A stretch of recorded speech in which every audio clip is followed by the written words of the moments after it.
Yeah, what's up, everybody? It's time for another episode of Allcraft, 4th of July edition. Very excited to be doing this on the 4th of July. It's going to be a whole bunch of fun. As Asmon already mentioned, it would not be possible without our sponsor and party. We'll talk about them just a little bit. Thank you very much to them for making this new graphic and helping us out with a lot of the things that we are trying to get going on Allcraft. We're trying to do a lot of stuff in the future, and Party is definitely helping us out with all of that. You can actually check out everything with the app by taking a look at the link. And now let's jump into the show. We'll talk more about Party in a little bit. Preach, we haven't had you on in maybe 3 months, something like that. Which feels like a long time, right? Yeah, for our show. Yeah. You're a regular feels like ages. How's it going, lads? Oh, it's going great, man. Just streaming, memeing, doing the usual. I'm doing great. How about you? Are we all feeling okay? It's rough. Yeah. Right? I mean, like I feel like it's been a very trying month. I mean, especially for you. I know what's been going on with you. We watched your whole thing about it, and I think that just really, I do believe that we're gonna come out of this stronger than we went into it. I do really think that way. So I think that's definitely a good thing. I agree. We said, like, you know, we could have gone the route of locking everybody out, but that's not the way to go. That's not the way to go. We go forward. No, and it was very cool what you did during the whole Reckful thing. That was awesome. Thank you very much, man.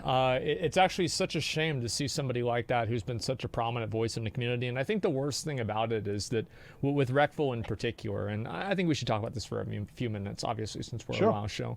And you know, you watch Reckful and you see like all of his clips, and you see somebody who's so happy and so full of life, and somebody who's loved life and inspired so many people and been such a big impact in so many of our lives, been an inspiration for a lot of people who have made content. This camera that you guys are looking at me right now on was a suggestion of Reckful's for me.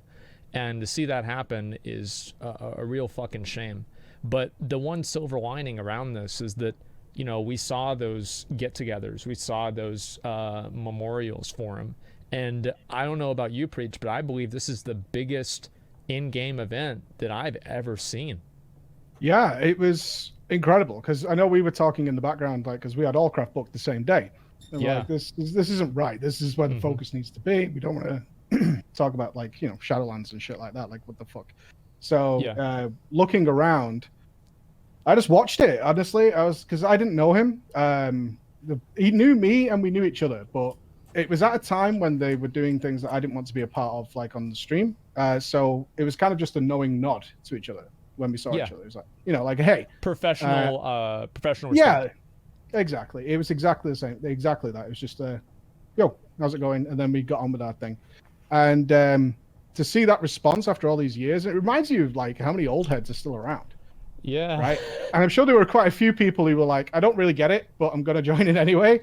But for the people who got that started, they knew exactly who he was. They knew where he came from. And as I put out, is so many of us guys who are now streamers, we literally walk the path he paved. You know, people like him paved that path for us to go where we went. You know, he was the one who originated the donating thing. So there are people who. I remember thinking it was a terrible idea at the time. So really? I was like, wow, that feels like, at the time I was like, that feels so cheap. Like, it feels like you're ripping off your like your customers or your viewers or something like that, asking for extra. And then it was like, no, this is how this is going to work going forward, because this is a fledgling industry. Like, I mean, you know what I thought about it? I was like, who the fuck would donate? Same. Like, it's hearing about it, I was like, what are you talking about? People are sending them money. Why? He's just like, you know, when we didn't understand what streaming was. Yeah, so a lot of the dudes still think that, right? Oh, streaming, so you just sit and play video games. It's like, okay.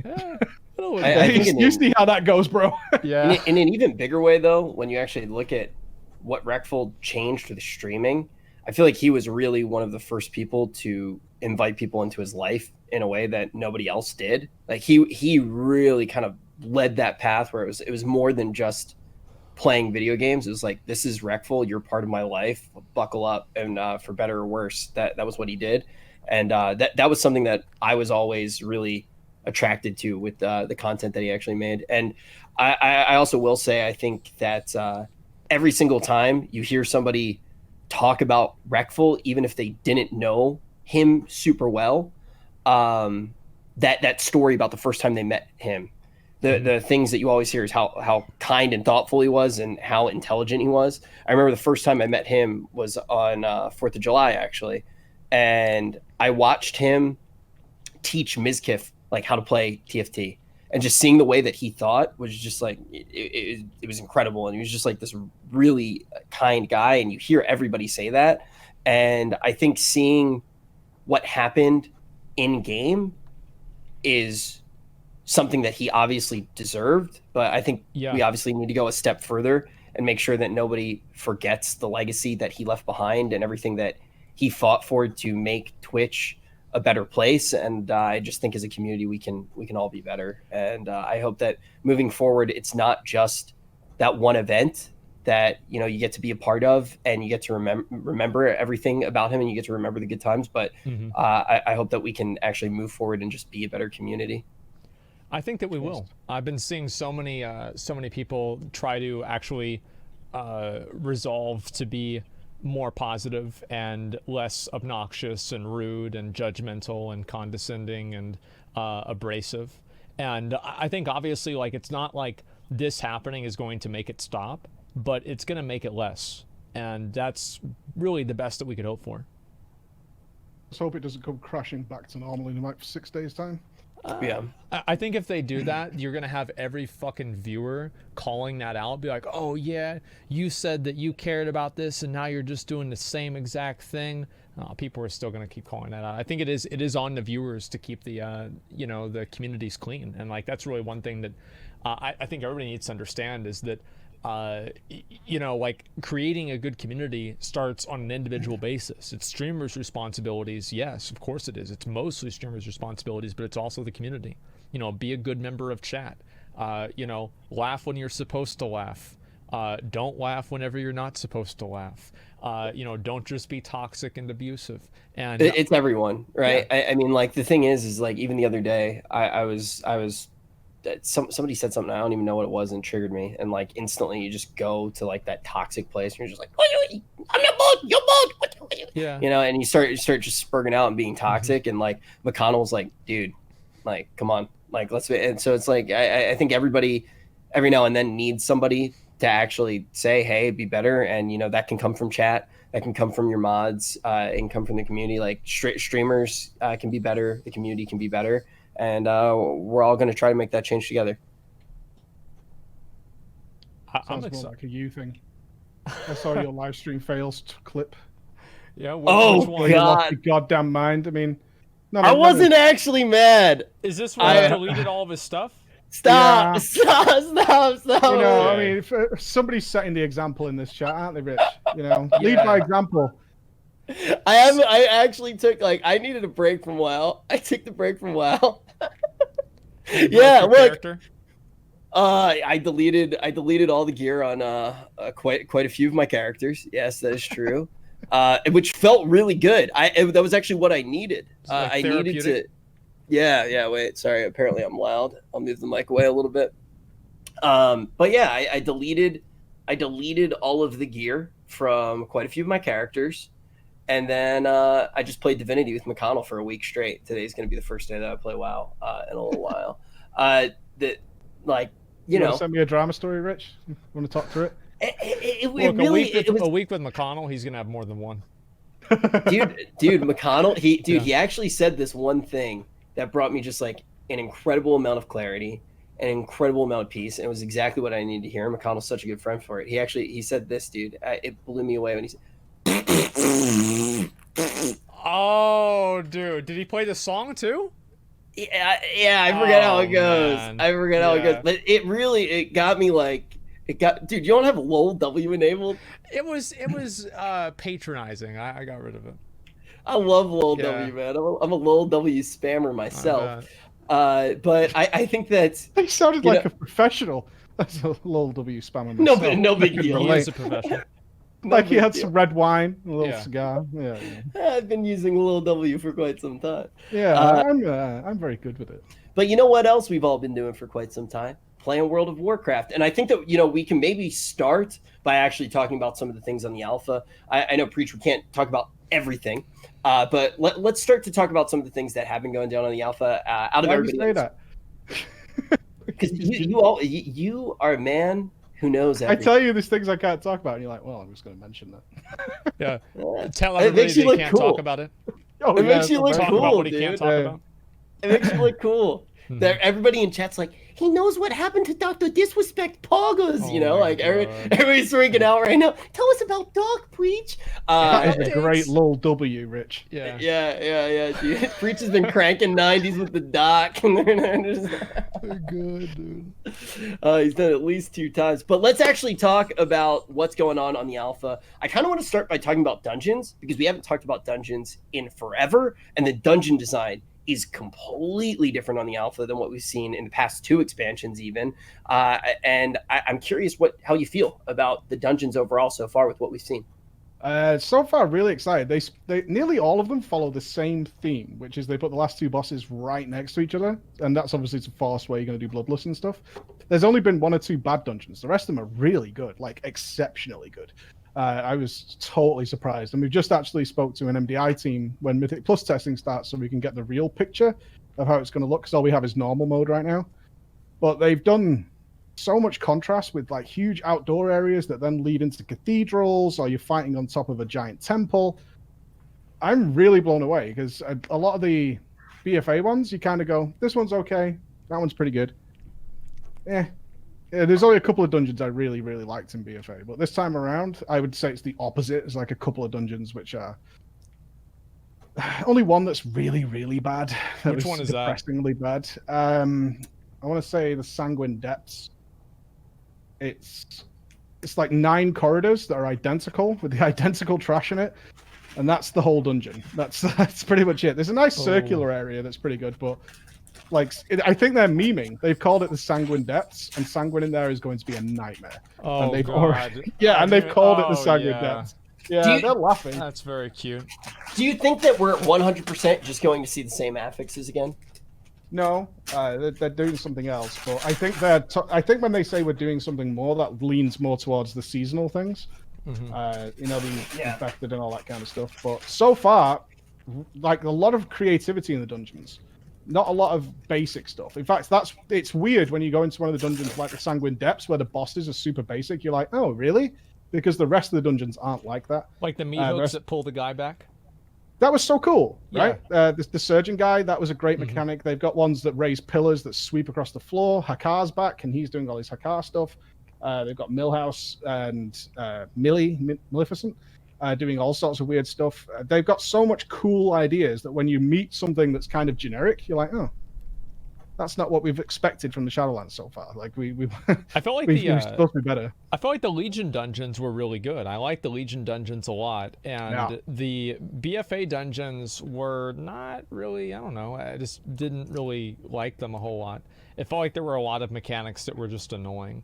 And there were a few cool things, but for the most part, like Motherload, for example, like, oh my God, man, like doing that dungeon is so annoying.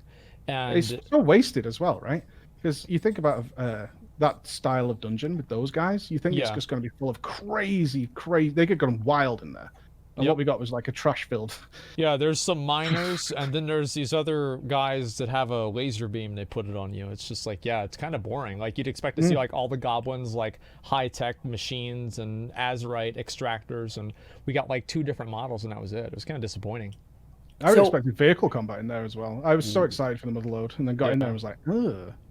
You know how if you eat something that's like very sweet or a very interesting taste, how you can't eat that much of it, because if you like eat lettuce? Not like lettuce you can eat a lot of, right? It's basic, it's bland. But like if you had like a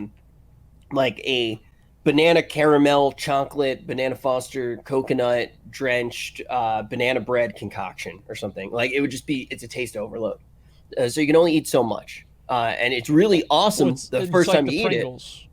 Or like the Pringles. Whenever they have like one of those super like honey ranch barbecue flavored mesquite smoked ranch flavored barbecue chips, and you eat one of them and you're like, this is the most delicious thing I've ever had. You eat 2 of them and you're like, this is all I want to do for the rest of my life. And then by the time you get to chip number 7, you're like, I hate this and I'm nauseous now.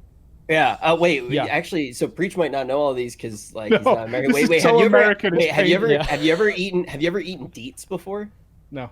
Dates. Deets nuts. Oh, Deets nuts. I got him. I'm Actually, sorry. Grow dude, your I'm hair sorry. back. You've gone down the wrong hole, bro. We Yeah. do not welcome you in the ball community. We do not welcome you. Who's you this are we? denied. There's a council, Asmon. You'll find out soon once you shave it off.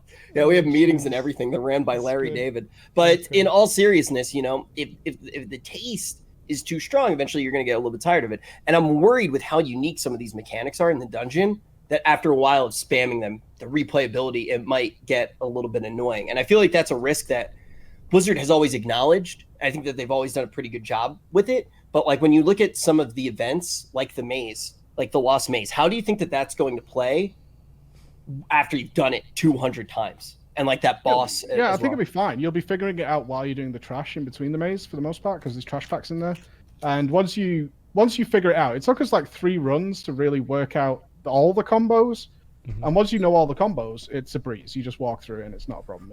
It's really it's one of those things that like you know, like the Snake Temple, where you know the first time we saw the maze you do there, people were horrified that pugs would never get through that in their entire lives. But it just takes a few goes and then everybody kind of gets it and it's not a big deal. It's not something people really get afraid of anymore in there. And it's the same in the maze. Once you get what they're going for, 'cause it's not really clear, and I think that's the problem with why people think it's going to be like that.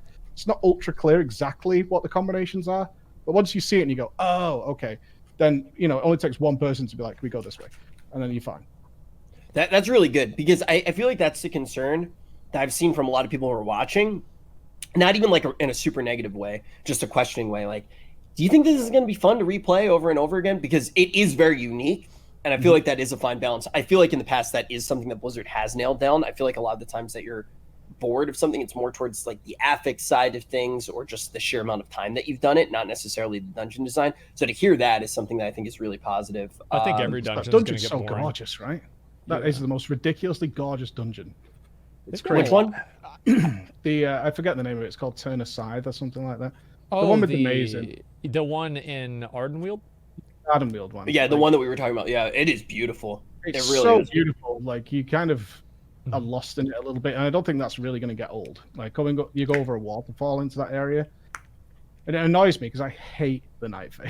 I really hate it. And as it stands right now, they're so good. Like that you. The zone is awesome.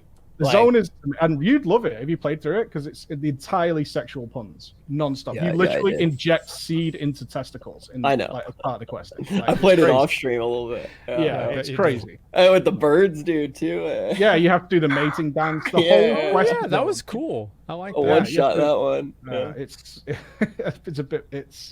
It's heavy. That one. If you read into it, you're like, okay, every quest here is literally a sex pun, like the whole thing.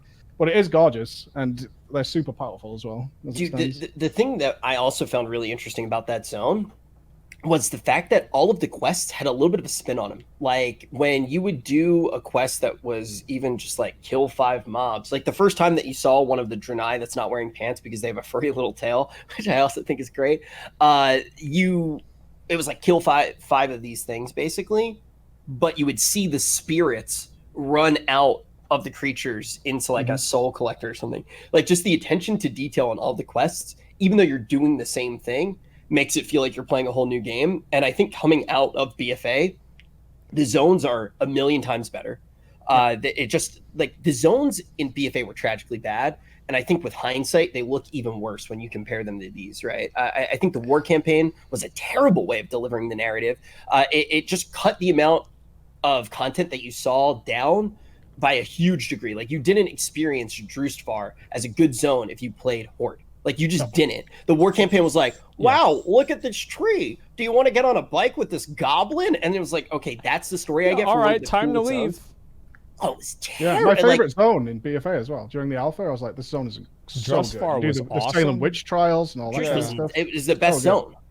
I don't even think that's up for debate. It was incredible. Sorry, I threw a pickle in my mouth. But I feel like overall, I mean, the Shadowlands, like just the art in general, like everything that we've seen, it's kind of like the difference between like WoD and Legion, where we saw in Legion, they really knocked it out of the park with a lot of things. And they had like these really good dungeons. The models were great.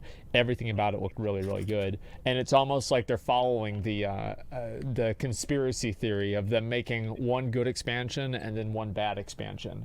And it seems like, I mean, really, it seems like I know Shadowlands it comes is a out good that one. way. Yeah. Yeah, Well, it certainly all right. does.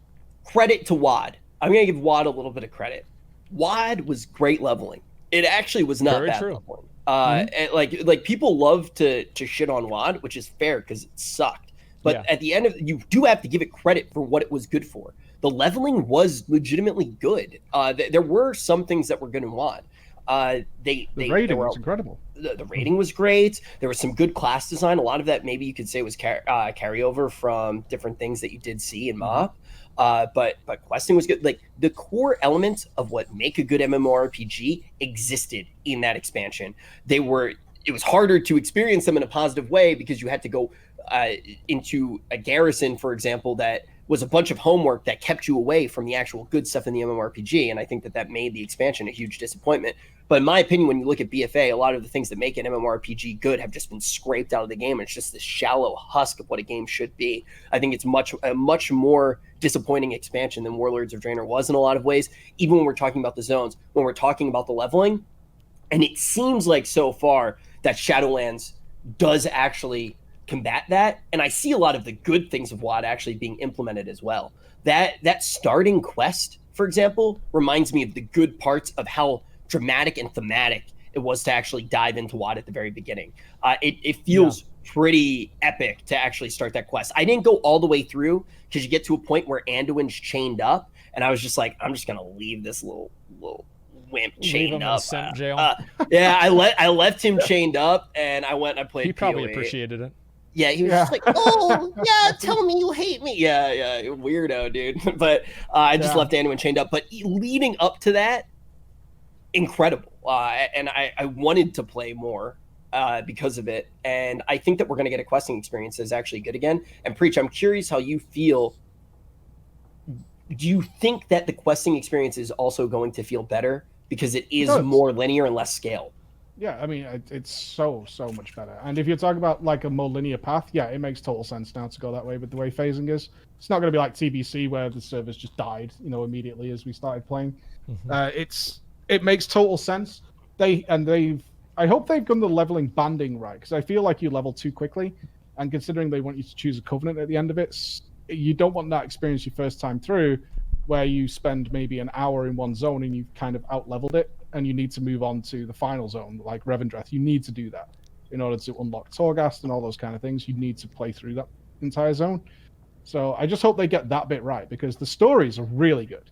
Like, they're so good that they're telling in each of the zones, and they're all uniquely awesome. So I just hope they get it right. What you don't want to do is you spend 3 hours in Bastion, get 4 levels maybe, or 3 or 4 levels, and then the next one you're in there for an hour. You don't even get to play around with the Covenant skills, and then you move on to the next one because, that's how leveling has gone typically if you're doing a few dungeons. So that's the only thing I would hope they get right. Yeah, I mean, leveling pacing is always something that's pretty difficult to do, but I think that the reason why, for example, for me, I hated leveling in BFA is that it just didn't feel good. The questing sucked, it was boring, and I felt like my character was getting weaker. And I think giving people these covenant abilities and other things like that will make leveling feel like actually leveling, and getting new things that your character can do is going to be a huge impact. What do you guys think about when corruption dies? What is that going to be like for some classes?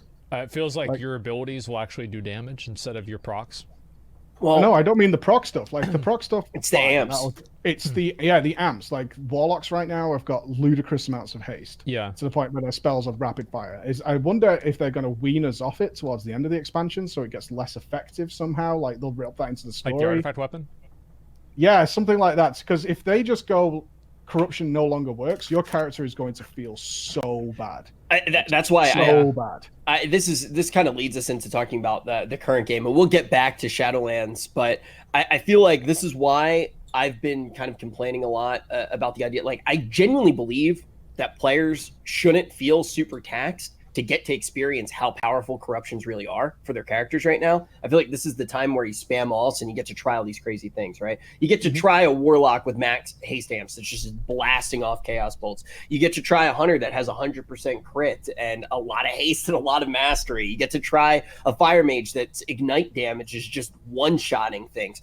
Like, this is the time where, you know, people should be having fun with the game, in my experience, or in my opinion, because you're not going to get to do that again. And then when you have the pre-patch come out, maybe you get rid of these things so you actually feel like you're leveling again. Do you feel like they're gating that content too much right now, Preach? Do you think that they're hiding all of the good stuff away from players instead of allowing them to play the game?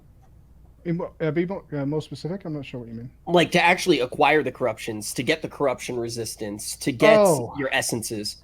I haven't done it. I'll be honest with you. It's when I finish, I'm done. Like, I don't want to play retail much anymore. I log in for farm raids. That's about it. But you not collecting transmog? No, I don't. But I don't think it's gated. I think there's nothing else to do. There's no more content coming. So it is gating to an extent, but they're trying to give people something to do. I don't know whether they've banded it right in terms of how much you have to farm and that kind of stuff. I know that my friends are all kind of hardcore, so they're like, I fully geared and got all my corruptions in a week. So here's my problem with that, though. It doesn't help. You hit it on the head. There's no more content coming, right? No. So their content is not letting you play the content. That's the thing that drives me absolutely mental. Like, all of the content that we have left is waiting for the right... Dude, it's like, okay, our content right now is waiting for the vendor to be on the right rotation if you're playing on alts. It's waiting for, you know, to have enough dailies to be able to enter the visions. These are systems that I think in some ways there are strengths to, but it's just right now, like, that you should be able to beat the game. Even if I just feel like at a certain point you should be able to beat the game. That's the fun part. What do you mean by beat the game? You mean like when they made Sunwell, you could walk through it? Well, it's not even that as much as I feel like you should be able to look at the power that there is and know that you're going to be able to do it by playing with other people and not just doing annoying repetitive tasks. Like right now, when I think about what I need to do to get my character to its max power, like if I look at my hunter, for example, which is already pretty geared, like it already has all the essences that it needs, so I don't even need to wait for the vendor. I'm on auto farm to get my malefics, so I go, okay, I need sockets really bad, right? So what do I have to? I have this awesome hunter that I love to play. I love getting in dungeons with people. I love actually going to the raid. I have fun playing the character. Go figure. I like the game when I get to play my hunter. Wow. And then the thing that I need to do right now to get my hunter to be like best in slot and rest and feel fully accomplished and be excited to play the next expansion is to wait for random lottery wins out of my chest, right? If I get 475s, those would obviously be upgrades. Buy extra corruptions just in case that happens, and farm out sockets. And to do all of that, I have to do one dungeon a week, right? Which is great. You know, I get to play with other people, sure. I mean, I hate the chest. I think it's terrible. But then the other thing is to get the sockets, I need to solo farm visions. I need to do like 5 of them probably per socket, something like that. It's like 4 or 5. So solo, most likely, because of how it works, and it's actually harder most of the time with 2 people, especially if you're playing something like a hunter or a demon hunter.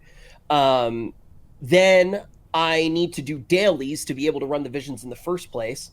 And then when I actually run the visions, now keep in mind, I think visions are good. Even with me freaking out, like obviously that was me freaking out in the heat of the moment. I'm terribly embarrassed about it. I'm not perfect. That's why we do different things like Allcraft, so you're not always in the heat of the moment. I say a bunch of things that I don't mean. I try to be better, but my goodness was I mauling when that actually happened. What do you consider beating the game, Rich? Like, what is your goal? Is it just to be a strong character? Is that it? Is that what you consider? For me, it's Bish. I enjoy victory lapping with my friends and actually being out in the game and playing after, I have full best in slot. That's what I consider beating the game at the end of the expansion. And then after, I like to go on all of the alts that I can and get them there without too much of a problem. I know that that's unique to me. I feel like many more people probably get to the point where they finish their alt and then they go outside and you know, like 4th of July, crack open a cool one with the boys. But that's when you get to turn to your boys and be like, oh, I'm a god. Like, I got everything. You know what I mean? By the way, I'm a god. Well, Did I that's tell what you you about do, Drenai right? milk? It's like, you remember, like, at the end of the expansion back in the day, like, you'd join a group for, like, Karazhan, or you'd join a group for, like, Max 10-man or 25-man with, like, your full ICC 25-man gear, and just dumpster the fucking meters, and just have, like, these nubs fawning over you. Oh, wow, you're so good, Mr. Asmongold. Oh, please come to more of my raids. Just, like, getting your ego fucking stroked, feeling so good about yourself. But I'm gonna say, like, I think credit where credit is due.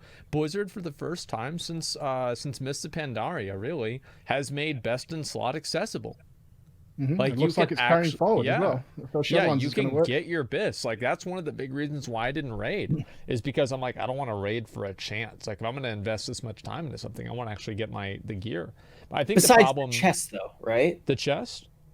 Yeah, like, like we don't know that's if the weird. chest rewards are exclusive to the chest. So, like, oh, you're saying in Shadowlands, you feel like you're going to be able to get best of slot, or you feel it that way in BFA right now? You can get it right now on BFA. You can get it right now. The people saying the 475 Gatuku. Besides them. But yeah, everything else I haven't. And so, the 475s are bad. Besides that, I do think a lot of the things about the system are good. I think that visions are cool. I think that they have a lot of potential, especially like when you're transitioning potentially into Torghast. But the big problem that I have is I feel like affixes are just a plague on the game. I feel like the way that affixes actually work right now, they're never challenging. They're never particularly hard. They're never particularly fun. They're just annoying. Like, it feels like every affix in the game, I'm just annoyed out of my mind. It doesn't matter if I'm with people. It doesn't, like, I get hit with some of the affixes, and it doesn't matter if, you run the perfect vision afterwards. I go to myself, I don't want to play this game anymore. Like, I am not having fun. I can't move my character. I didn't pay $15 a month to not be able to control my character. And you have overlapping stuns that are going off, and it's like, okay, what do I do? Here's a good one, right? Is like, you're doing a vision, and you have the split personality thing spawn, and then you get knocked back by one of the mobs, and then it knocks you back into the split personality that disorients you, and then after the disorient ends, you have the fear circle spawn, and then the fear circle hits you, and then it fears you, and then after the fear circle hits you, the mobs that knocked you back are also stacking a debuff on you that will stun you on top of that, and then they stun you after the fear goes away, and then you're fucking dead. Like, they've got better CC than a rank 1 arena team. It's insane. And like, you can just get comboed like that, and it's super annoying. I don't know why they don't make I think visions, like, where you have like, you have things that make you more powerful, like Gift of the Titans and like the other vision buffs, and then you also have the negative buffs. I'm okay with that, but one thing that I don't really like are things that make you unable to move your character, or things that force your character to move. So like the jumping forward thing, it's just annoying to me. And I don't know, Preach, if you feel the same way. How do you feel like they've done with affixes with the with that? I feel it's really annoying, but I think a bigger amplifier of it is that they've put so much of what we're talking about here, your gear upgrades, your gem slots and all that, into visions. So there's so much of your gameplay is just being in that environment all the time. You get overly critical. Every now and again, you're like, okay, I need to do my vision this week. You're probably not going to be that bothered. You're going to be more prepared for it. You're more relaxed.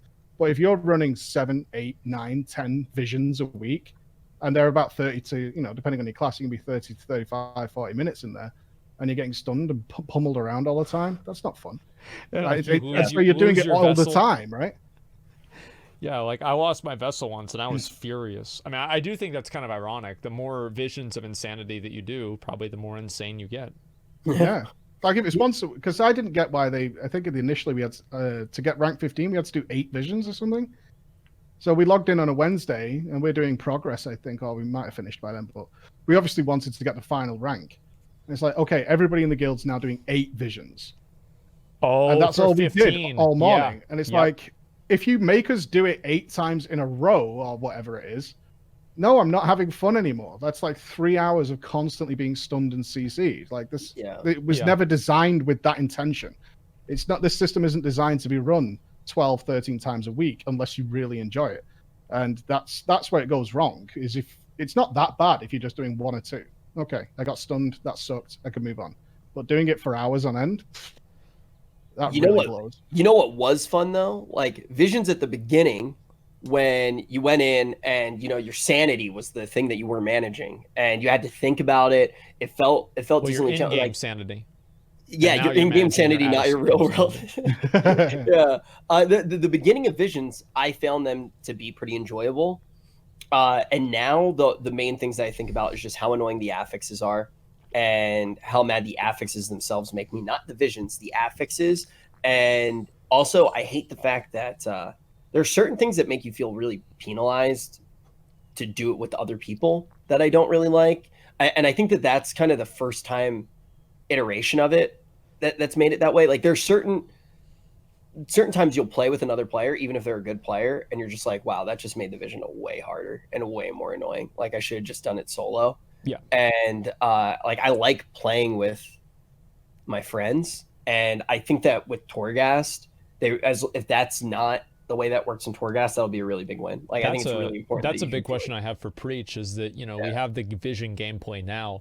Do you think Torghast is going to be the same, where people get tired of it after a while because they have to do it, or do you think it's going to be more replayable? It depends if Blizzard starts piling more stuff into the mandatory side, because I mean we had that interview with Morgan where they decided they're going to split it, right? So you do need to get your legendary stuff from there. Torghast is mandatory. They're saying that you will need to do it, but what they're saying is there's two versions of Torghast, and we've kind of got that right now in the alpha. It's not the exact thing we're going to have on live, but the mandatory weekly bit should be done really quickly, should be pretty simple, and after that you can leave it alone. You've got everything you need out of it, so it should take one run to do that. But then they're putting the endless mode in for the people who really like it, which is going to have cosmetics and stuff in it. I think that's the best way to approach it, is like if Visions could have optional choices, you could bring friends, you could mess around with the affixes. Maybe if you really like them, you can make it super hard, but it's all cosmetic stuff. It wouldn't be a problem. But right now, the mandatory portion also includes all the negative stuff that Rich and stuff have been talking about, right?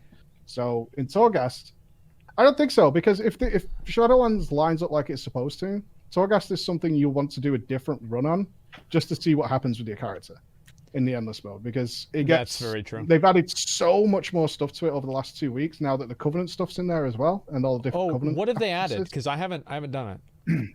They've added all the modifiers to the Covenant spells.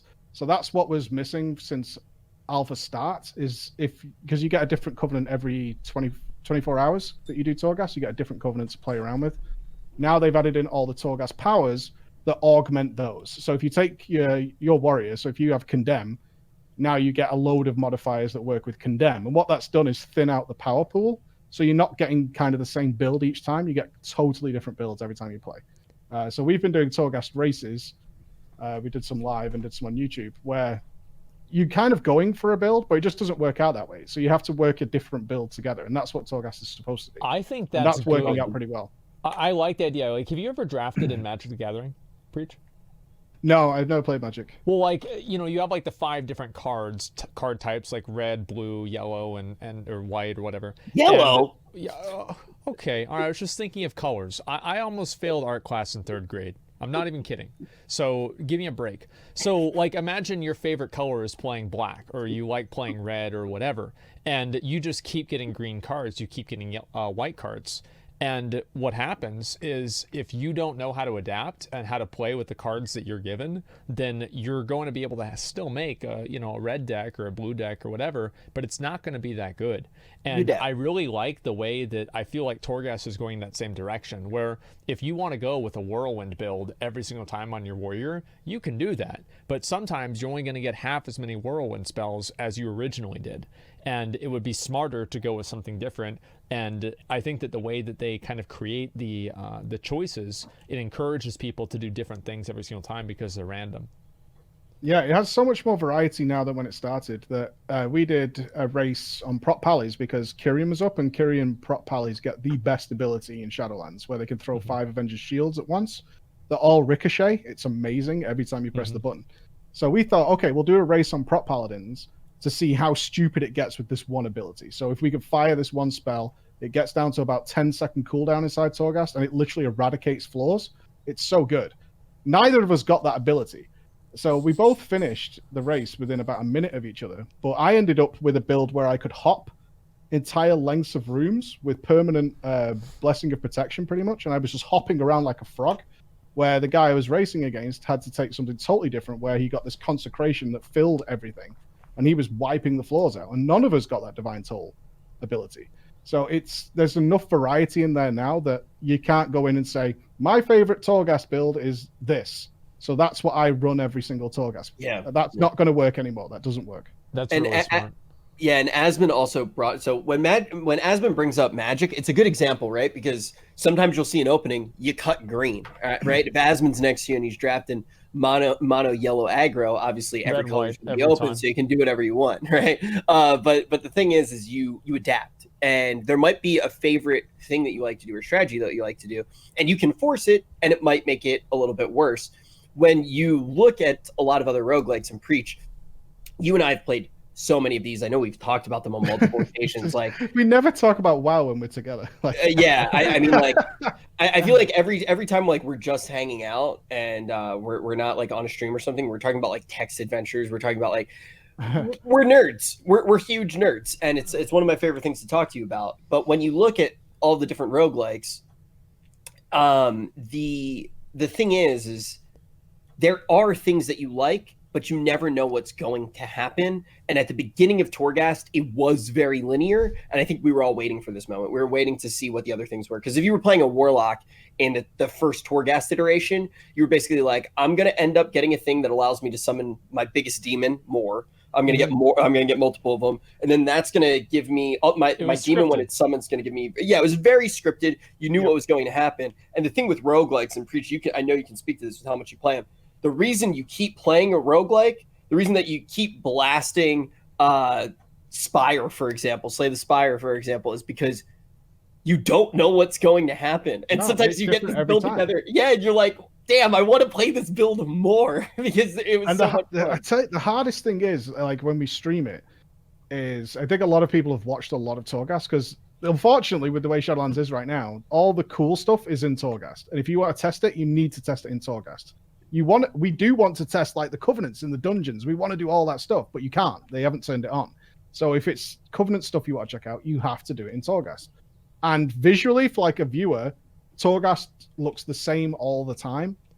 And one of the things we're doing is trying to say is, but when you're playing it, the last thing you look at when you're in Torghast is like the walls or the environment. It really isn't anything that you take note of whatsoever when you're actually doing it. What you're looking at is, what abilities did I get? Did I get something that was proccing fire damage? I'm now looking for a power that makes that turn everything into a chair, which exists in Torghast, right? So you're looking, I can combo with that, and maybe this mob over here has a power. This one's super deadly. I need to be careful. And you're doing it that way.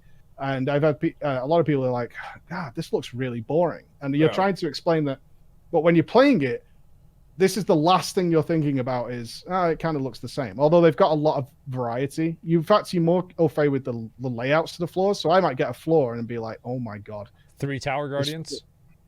Oh, we've had 6. Luckily, they don't stack, but we've had some that have 6 Tower Guardians. And they've now put, you played Dark Souls, right? They've now put like Sten's Fortress floors in. So you go into there and the whole floor has like 4 mobs, but it's entirely filled with traps. And now they've put like 3 or 4 more of those in there. And you start really caring about the challenges that are ahead and what you got to deal with. And certainly, and I think it's super fun to speedrun. We're doing a charity stream soon, which is going to hopefully have a lot of people in. What day? Doing a big race. I'll let you know after this. We're talking with the guys who are doing it. But we want to do a huge Torghast race where we do 3 different classes. And you got to go through 3 runs, first to the end of 3 runs, right? And when you're doing it in that environment, we invited Nobble in to try it out because a lot of people are like, I want to test this because you guys seem to be having fun. We want to try it out. And the guys who've raced with us have just been like, oh, this is so much fun because you think about it so differently. You're not farming something, right? You're not doing that. You're just doing it for the blast of it. And the different builds and the way it works is exactly the roguelike experience that I wanted in that environment. If you're taking it slow, you just become giga powerful, which people will enjoy anyway. You just become turbo powerful. You're critting for 1 million so quickly. That's fine if you want to play that way. How does the power growth happen? So, like, whenever I was doing Torghast on Alpha, whenever it first came out, by the time that I got to like 445, I beat the game.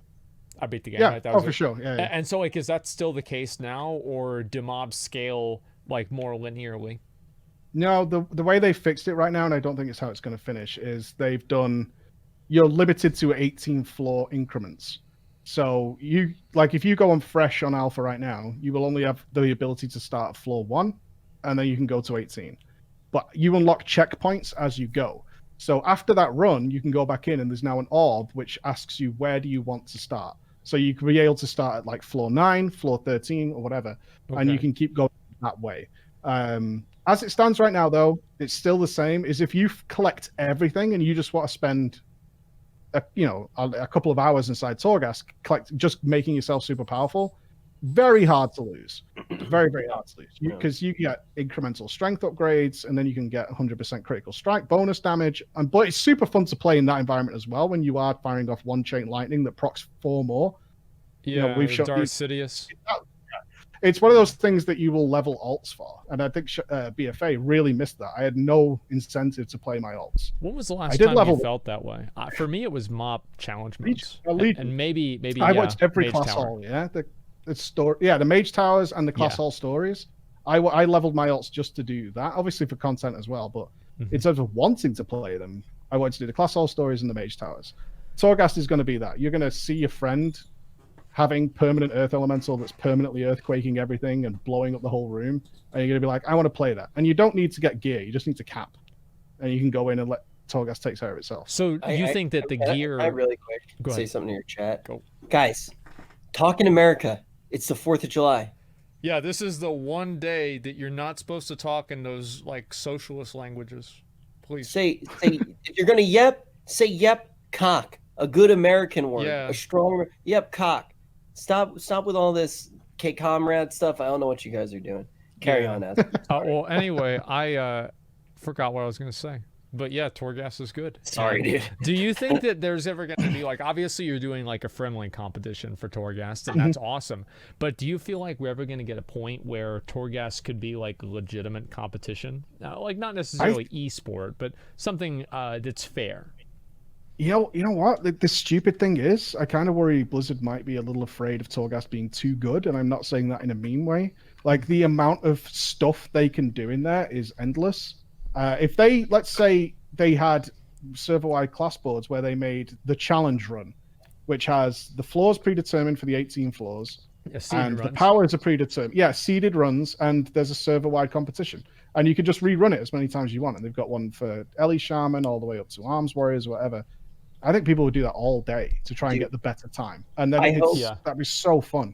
One of the best roguelikes ever made, and Slay the Spire is actually a spiritual successor to it. Have you played Dream Quest? I think I've tried to get you to play it before. No, I haven't, no. Okay, I think it's like $2 on the mobile store. Made by a guy named Peter Whalen, absolute genius, and he works at Blizzard now.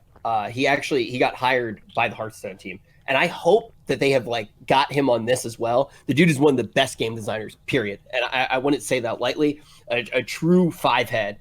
And like Peter Whalen works at Blizzard still, to my knowledge. And if he's working on this, I think it would be really good. And when you look at what Torghast actually can be, I'm similar to Asmon in a lot of ways, where I don't really play video games, right? Like I'm much more of a video game player than Asmon, but at the same time, I need to play games for the most part where I'm getting gear because there's something wrong in my brain. I need that progression. I'm the exact opposite. I hate getting gear. Like it's the worst part for me. which is very. I think it is like that's the other type of gamer, right? It's like, oh, I want to play Red Dead Redemption. I'm like, why? You can't get a horse with like a jetpack on it. Like, what are you even playing for? It's like, oh, the story. I like being a cowboy. It's like, just be a cowboy in real life. What are you doing? Stop playing NBA. Not how you see people who like Red Dead Redemption. Oh, I'm a cowboy. Yeah, it's either wearing hats and stuff.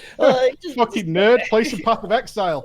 Yeah, get some gear. But they're what are you trying to say about the hats? The way, yeah, there we go, dude. That's from last year from the tournament when we went to Walmart. We went shopping for the 4th of July, dude. If you actually want me to be specific, I lost that one and I had to buy a separate one. This one's Izzy's.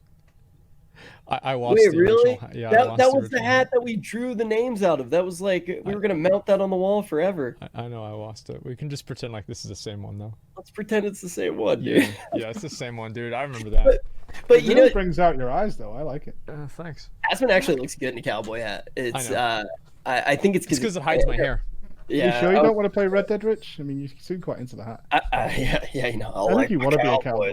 Like, well, you own those chaps, though. Hey, you can't have a cowboy if you're not a cowpoke. You know what I'm saying? But the thing that I will say though is roguelikes have always been one of the things that change that, because yes, some of them do have meta progression, but for the most part, the reason why you play roguelikes is because they are fun, and that doesn't go away. You can pick them up at any time. Imagine if WoW actually successfully has both. How crazy that is. I think they're afraid of it. I genuinely think that's a problem. What do you think they're afraid of specifically? That would become the focus of the game over everything else, because it's super accessible. It's doesn't even it would require just investing so much into, because think of the options they could do with Torghast, right? Like right now we have a super basic version of a roguelike. I mean, it's super basic compared to what's out there. They could put in challenge options where they give you so they can mess with the meta a bit, where you just get a certain style of ability. They could do a weekly challenge where you have to complete it in a certain amount of time. They could do that. They could also put in combos of powers where if you get, let's say we talked about if you were a shaman and your enhancement and you pick up the combination of the mega goblin jump and a lightning slam and all that, you actually get a new ability which makes you into like the Thor thing from the Marvel movies where he crashes down and this huge light. They could do all things like that are really impressive and crazy. And I think they were like, people are going to want this in the main game, and Torghast doesn't work in not the real world, but like, you know what I mean? It doesn't work in the outer world. It doesn't work in the things you can do that don't work. But think about it this way though, because this is interesting because it's happening more and more in games. Look at Call of Duty. I actually think Call of Duty is a good example. How so? Warzone is very different, and Blackout previously very different than Call of Duty.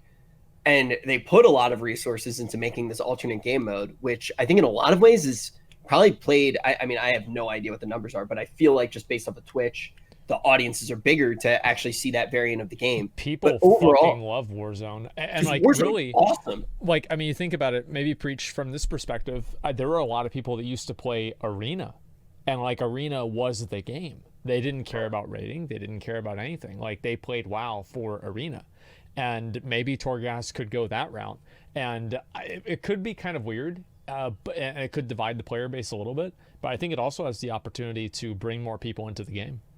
Oh, I agree. I want Torghast to do more and more and more. Yeah. Like we've encouraged them so much. We've given feedback that we would love it if, because here's the thing, and this is a problem with all roguelikes, right? Sometimes you have Torghast runs where you just get the worst powers, and if it's on the hard mode, that run is so challenging. It's why that the affixes they started adding them didn't make any sense. Yeah. Because sometimes you do want to spend like 30 minutes on the first floor, and you need to be so careful, and you need to creep, and you need to try and skip mobs to get to a later mob that might make you powerful enough to kill the mob that you missed, because that has a power in it, and you need that power. And you have this totally different playthrough than the next run where you get a super powerful ability very early on, and you're turbocharged from floor one. But what they could do is, if you are in the super powerful mode, instead of making that boring, that unlocks extra stuff later on. So if you reach like floor 12 by a certain amount of time, you get access to, and okay, you're super powerful. Cool. Here's an extra megabots, because that's the difference. And because Torghast is based basically on the powers you get, right? It doesn't matter how casual you are, or how good you are, or whatever. Eventually, everybody will get access to that, because you simply have that run where you're just super powerful. Right now, if you're super powerful very early on, it could be a little bit of a boring run, and you're just kind of seeing how high it can scale. And they could go really crazy with that and see where that goes. Oh, I would love to see that. Like, imagine, like, the idea that I had was, what if you killed a boss in, like, 30 seconds or less, and it died, and, like, a portal spawned out of its corpse to go into, like, a fucking alternate realm where you fought the same boss, but more powerful with more abilities and, like, more mechanics. Like, in a weird environment. Super boss version. Exactly. And also bring it back old bosses. I know they're like, but, the lore doesn't make sense. But if you're going to give me a 100-foot hogger to fight because I got there really quickly, dude, bring that on. Like, I want to. Maybe the mage tower bosses. Yeah, exactly. Like, so many cool things. Because right now the bosses are really interesting. They're a little imbalanced, but for the most part, the bosses are getting better and better, and they keep adding new ones every week. To the point where we're planning ahead, like 4 floors ahead. Even though we're crushing the floor, we might not be able to kill the boss. I really need to think about how I'm going to tackle that. So if they go even further, that's the thing with Torghast. It's never ending because it's so enclosed. The amount of options they have to create just fun stuff in there is they can make a whole new endless. game inside of it. Yeah, for sure. It's actually pretty insane to actually see how much it's progressed throughout the alpha. Like, it has felt really good. And I also, some of the things that make me really optimistic about Shadowlands, as much as like I think I've been like a little bit of a negative Nancy recently in general. Hey, I'm not proud of it, but I don't know. A little bit deleting 3 characters. You sat there with your eyes down. It looks like you like having a confession and shit. Yeah, I'm not. I've been a little bit down. I mean, I'm not say proud 3 of it. Hail Marys and 4 All Fathers. I'm not proud. I mean, like, it just the game hurt me, man. Like, it was like, and like I've always loved the game. Like I've especially in like Legion, like Asmon would make fun of me sometimes. You're like, oh, okay. Rich was a Legion simp, man. Yeah, I was a huge Legion. I'm usually just a WoW simp in general, and like this expansion just like spit in my mouth, and not in the way that I like it. And when I am optimistic about Shadowlands is when I see them make mistakes and then change them so fast. Like the timer thing was awful. Like, it was just like the worst thing ever. The second that it got implemented, I was like, man, Torghast is dead. It's all over. Which it wasn't. It was so dumb. Like, it was so dumb. It's hard to even, for those of us who were playing it a lot, we were like, this makes no sense. It's just so wide. It also added on itself too. Like, I was going pretty fast. I was on a hunter, and like before hunter, I don't even know if they've balanced hunters yet. I haven't played them in a little while. I was on a hunter and I'm one shot and everything. And all of a sudden I got the timer, the fire one. I forget what it was actually called. And I was like, oh gosh, like I don't really have a way to heal myself right now. Like, Exil's really the only way I'm healing myself. I got to stop to heal now because I'm taking so much damage from one stack of fire. And then the fire buff was slowing me down so much, even though I'm one-shotting stuff already in the run, that it started stacking up. And I was like, I wasn't trying to go slow. Like, I wasn't trying to do this. And like the timers felt really bad. And they acknowledged it and they got rid of them. And I was like, okay, they're actually iterating and alpha testing in the way that they should be. And I'm excited for it. I'm really excited for it at this point. Well, that's the best thing. I've not gone on blast. It really is, because it's like a new Blizzard this time. I know that seems like simping or whatever, but it is. The way they've been acting has been awesome. It's been so good. I completely agree. Like, every once in a while, like, you know, the the corruption vendor on a rotation, that makes me worried with Shadowlands, because I see them making a decision like that, and it doesn't really make a lot of sense to me. And like a few other decisions they made with BFA do kind of make me nervous for Shadowlands, but the truth is that everything that's actually happening inside of Shadowlands, besides the Covenants, and Preach, actually I'm curious to see if you've changed your opinion on Covenants at all, but everything else besides that has seemed very, very promising. I mean, I don't want to be overly dramatic here, because that's the way it's going to come across. And we've respected Blizzard's wishes when they've been like, just wait and see the whole master plan and all this kind of stuff. But the truth is, genuinely how we feel is that we're on our way to the biggest train wreck ever with how these systems are working right now. Mm-hmm. And every single week, a little bit more comes out that makes it worse. And we've been internally debating in the team is like, when are we going to attack this? Because if Blizzard was handling Shadowlands like they'd handled BFA, we would have been screaming from the rafters for months at this point. But they've been polite and they've been like, look, we've got this. Just give us a chance. Yeah, just trust us, guys. Just trust us. But now they want this game out this year. We're in July. And we've got that stream coming in a few days, right? On the 8th and 9th, where they're probably going to announce the release date. That's on the 8th and 9th. And it's likely to be August, September. Unlikely they want it to be out in December. And we're running out of time. So we've been sat down and we're having our team meeting or whatever. And we're like, when are we going to really go at this like we should do? Because every instinct I have is to say, stop right now, because this is so bad. What you're doing is going to kill Shadowlands. And we've talked about all the awesome stuff in Shadowlands right now, but everything we see right now is like, this is a mess. And with Covenants and the abilities. No, like that's the thing. And it's so complex that we're so used to digesting like the systems in little chunks, right? We can say like the Azerite armor system. And then we can say the essences. And that's a totally separate little piece that comes months later. And then we have corruption. What's happening in Shadowlands is that imagine BFA was coming, right? And we were having this podcast like we probably did back then. And I was saying to you, well, okay, so when BFA comes out, this is what you're going to do, guys. You're going to have to farm your Azerite armor while simultaneously farming your essences at the exact same time. And you also need to gather your corruptions at the exact same time. All of those things are in at launch. And on top of those, you're going to need to get legendaries as well. That's a now, job. You think about, well, you imagine how broken Azerite was at the start. And it took us months to get it into some sort of shape. And Blizzard kept telling us, we're going to make Azerite armor so you should never feel like you got the wrong piece. You remember that?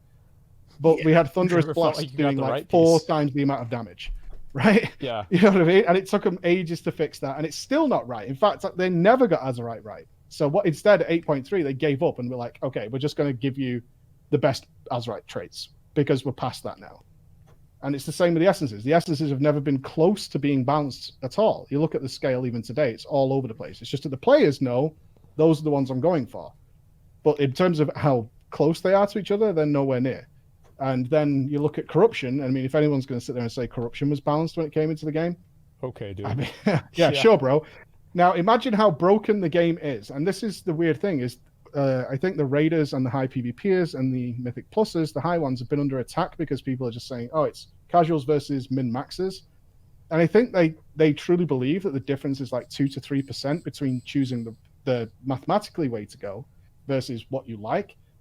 As it stands in Shadowlands, individually, so if you play a DK and I play a DK, you choose what sounds fun. I'll choose what's better. The difference between us in identical gear is something like 40% right now. That's how different it is just passively, right? We're talking about tanks that passively take like 20% less damage. How the fuck is it that big? Well, it gets worse. It gets worse than that. All right. Okay, so this is what I mean. This is really difficult to talk about because it's so many different systems that are all reliant on each other, and not one of them works together. Talking about soulbinds and everything? Yeah, so like in pieces, and again, we've held back on arguing about this because Blizzard might have this in the bag. But if you think about every single system that has ever come into World of Warcraft, essences, artifact weapons, whatever, never, ever, not a single time have they ever been able to make them remotely balanced. Not once. They have a 0% success rate with it.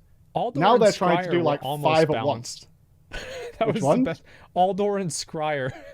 Even though you remember back in the day, everybody, all the PvPers went Scryer, all the PvEers went Aldor. At least like that's how it was on my server. And like that was the best balance they had 13 or 14 years ago. And that was the first thing that I said. Enchants, right? The what? Is it just shoulder enchants, right? Yeah, shoulder enchants with like that 3 was different stats. That was the limit of it. And even that one was pretty imbalanced. Yeah, it was. So, people still re-rolled on that. So how do we get from these covenants just starting off to 40% differential? And you're talking about tanking? Everything. Like it gets worse when you. I'm talking at this point. I'm talking individually. It actually gets worse when we put it in a group environment. Like once you start grouping other people making the same choice, it magnifies on top of itself. Yeah. Like right. So if you've got a paladins, currently paladins can provide their group with like 15% bonus damage. Yeah. And you can use 2 paladins doing some really, and you should see the YouTube comments on this of the guys who've been mathing this out. You can keep a 15% damage buff on your party pretty much with like very little downtime. And that means that in some cases, it makes sense to bring 8 paladins per mythic raid to enable this action to happen. Ooh. Right? You could do, it gets really raid, crazy. That's a crusade. Well, Dude, the problem is to make fun of ret paladins all the time. They're like, yeah, man, we it's need their revenge. Oh no, they're coming back. Right, yeah, so you can do things like that right now in the game, and you can also, it's all these little chunks. But if we simplify it, like if we just look at the Covenant class spells on their own, they're not balanced across a single spec, right? They're totally different in terms of power, utility, everything. Some are just distinctly better than the other ones. Then the Covenant signature abilities are also nowhere near balanced.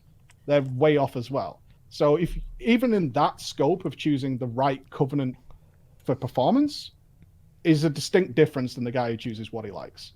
Then you get the soulbinds, and they've done 3 soulbinds for each Covenant, but they've wanted to make them unique, but still similar.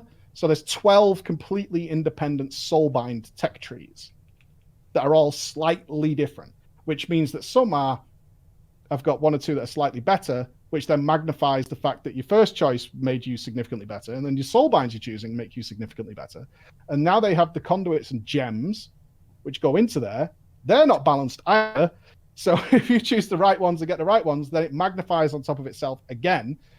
And on top of that, they've now got legendaries that synergize with those conduits and the soulbinds and feeds back on itself to make you even stronger. So they're multiplying off of each other. So it's like if you're multiplying, 20 times 20 times 20, you're going to hit 1,000,000 a lot fucking faster than 5 times 5 times 5. Yeah, even if it was 2%, even if they were really close, each of these was 2%, as you know, that then just goes exponentially larger. So the reason this is not a case of the big bad raider men and the tryhards trying to take things away.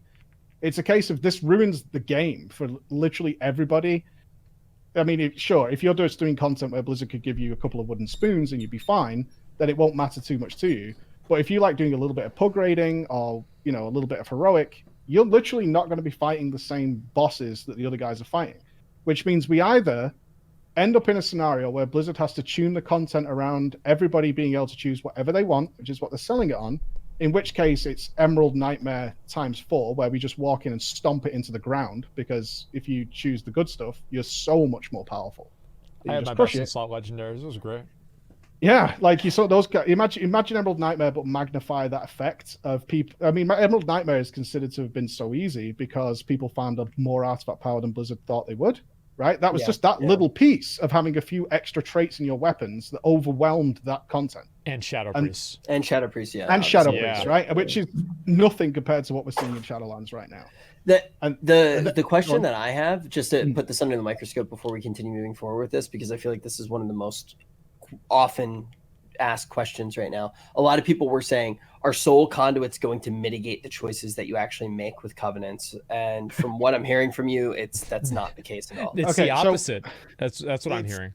Yeah. Well, okay, so we don't know in a lot about it because, again, even though they want the game out this year, we still haven't had them in game. Yeah. And the soul binds and conduits break down even more. This is, again, it's really hard to talk about this stuff.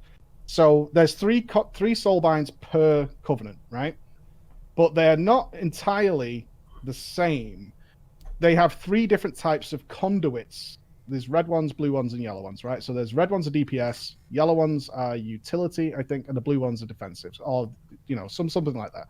But one of the soul binds will enable you to put 3 of the same type of conduit in.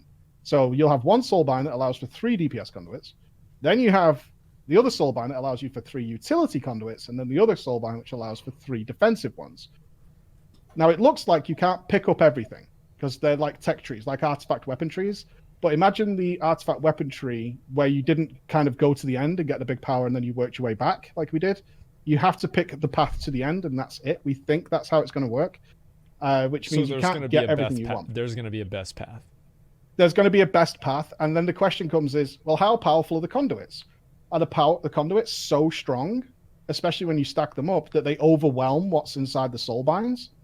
So you're just going to pick the soul bind that has the 3 DPS conduits because they're so good that your other soul binds are practically non-existent. Is that what's going to happen? We're not sure. And are they destroyed when you swap them?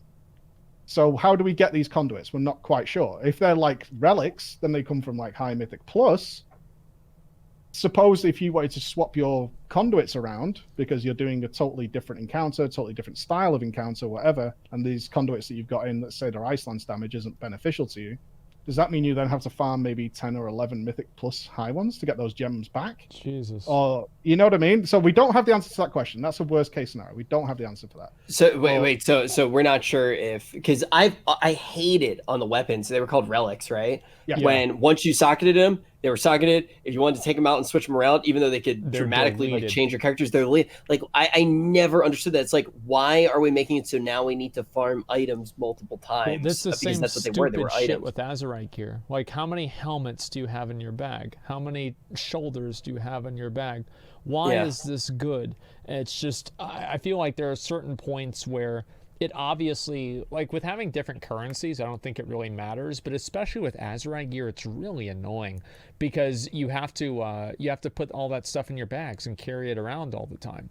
It's super obnoxious to deal with. Like, and I think that, I don't know, Preach, if it was you that came up with this example. So with the covenants and the covenant signature abilities, not just like the class specific ones, but the signature abilities, you have the Necrolord one, which allows you to put channel a massive absorb shield on yourself, and then the Venthyr one gives you a chance to teleport.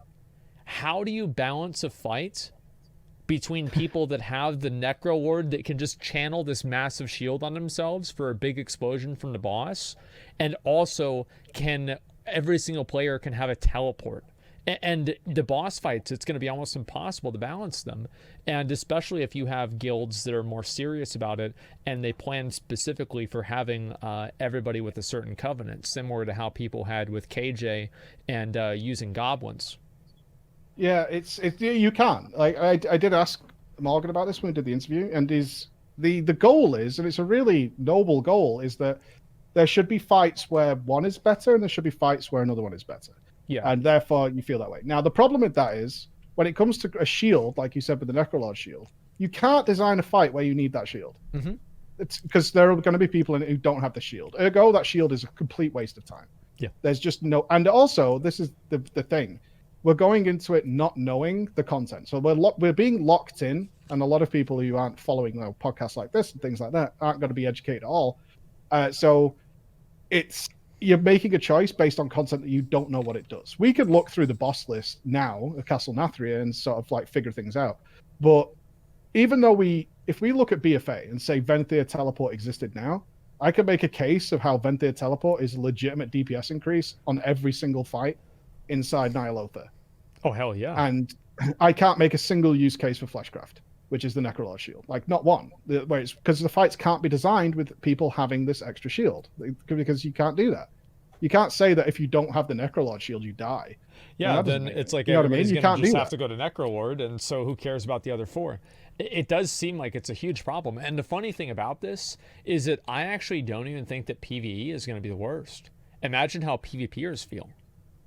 Yeah. Like, that is just, oh man. I mean, think about how PvPers got the brunt end of the deal as well when they actually had to look at Azerite, right? I think it was 2 hours into the expansion, and Zico's reforge cost was already 80k gold to switch traits on his gear. Why? It doesn't make any sense to me, man. Yeah, it's like when gear has choices on it, big choices that have implications to how you play your character, right? It's not like tier gear anymore, where it's you either have the tier bonus or the choice is go for stats. It's you are changing your entire character, potentially even changing the spells, the toolkit that you have based off the gear that you have.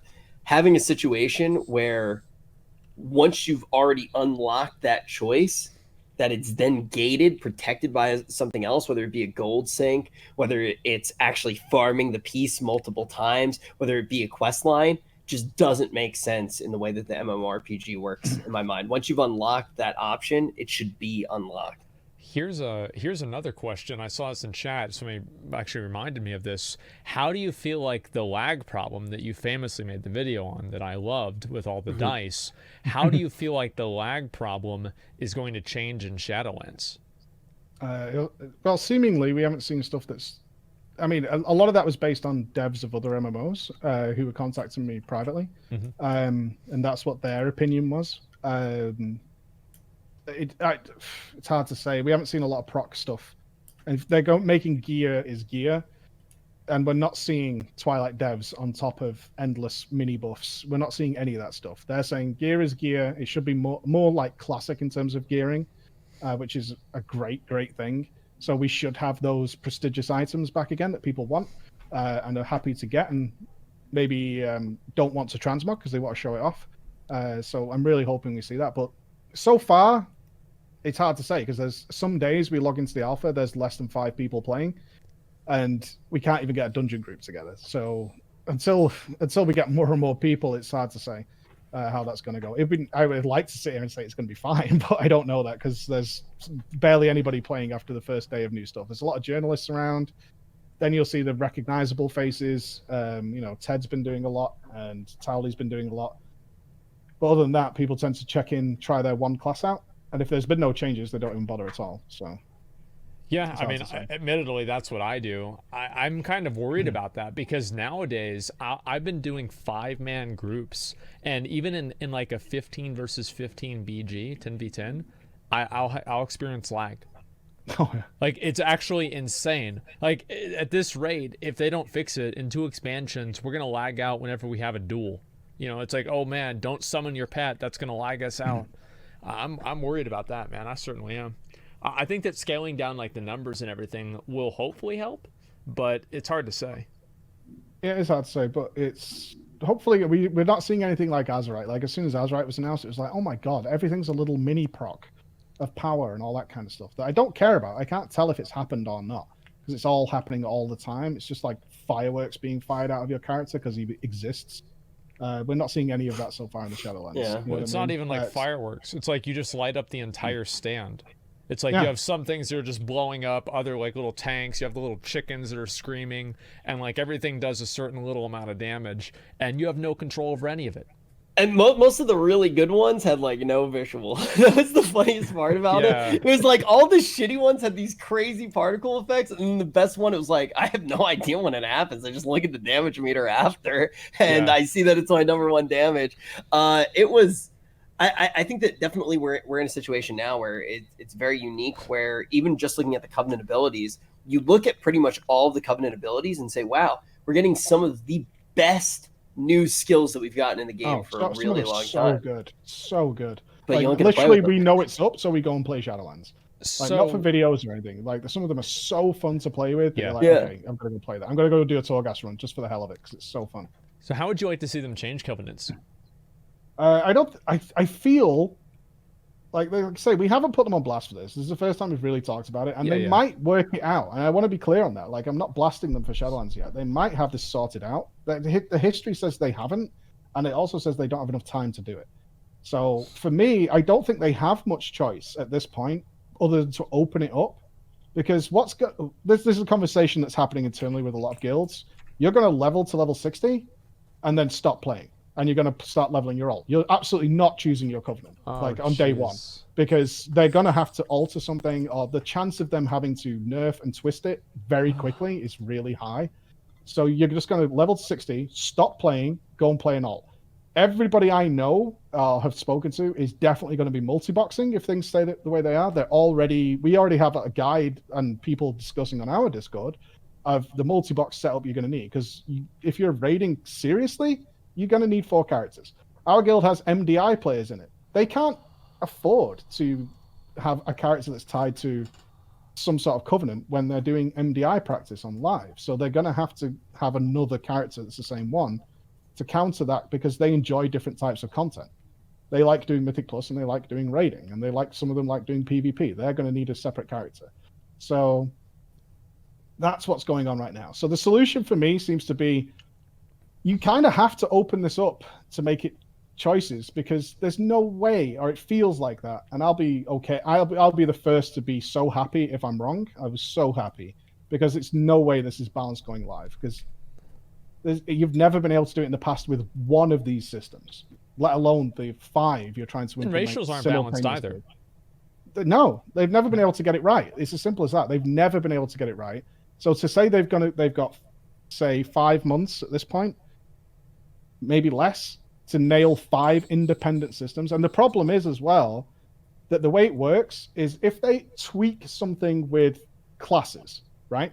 So they tweak a class thing, that then ripples throughout all of these different systems, because now this means that you want different conduits, which actually enable a different soulbind, which actually plays into the hands of a different Covenant ability.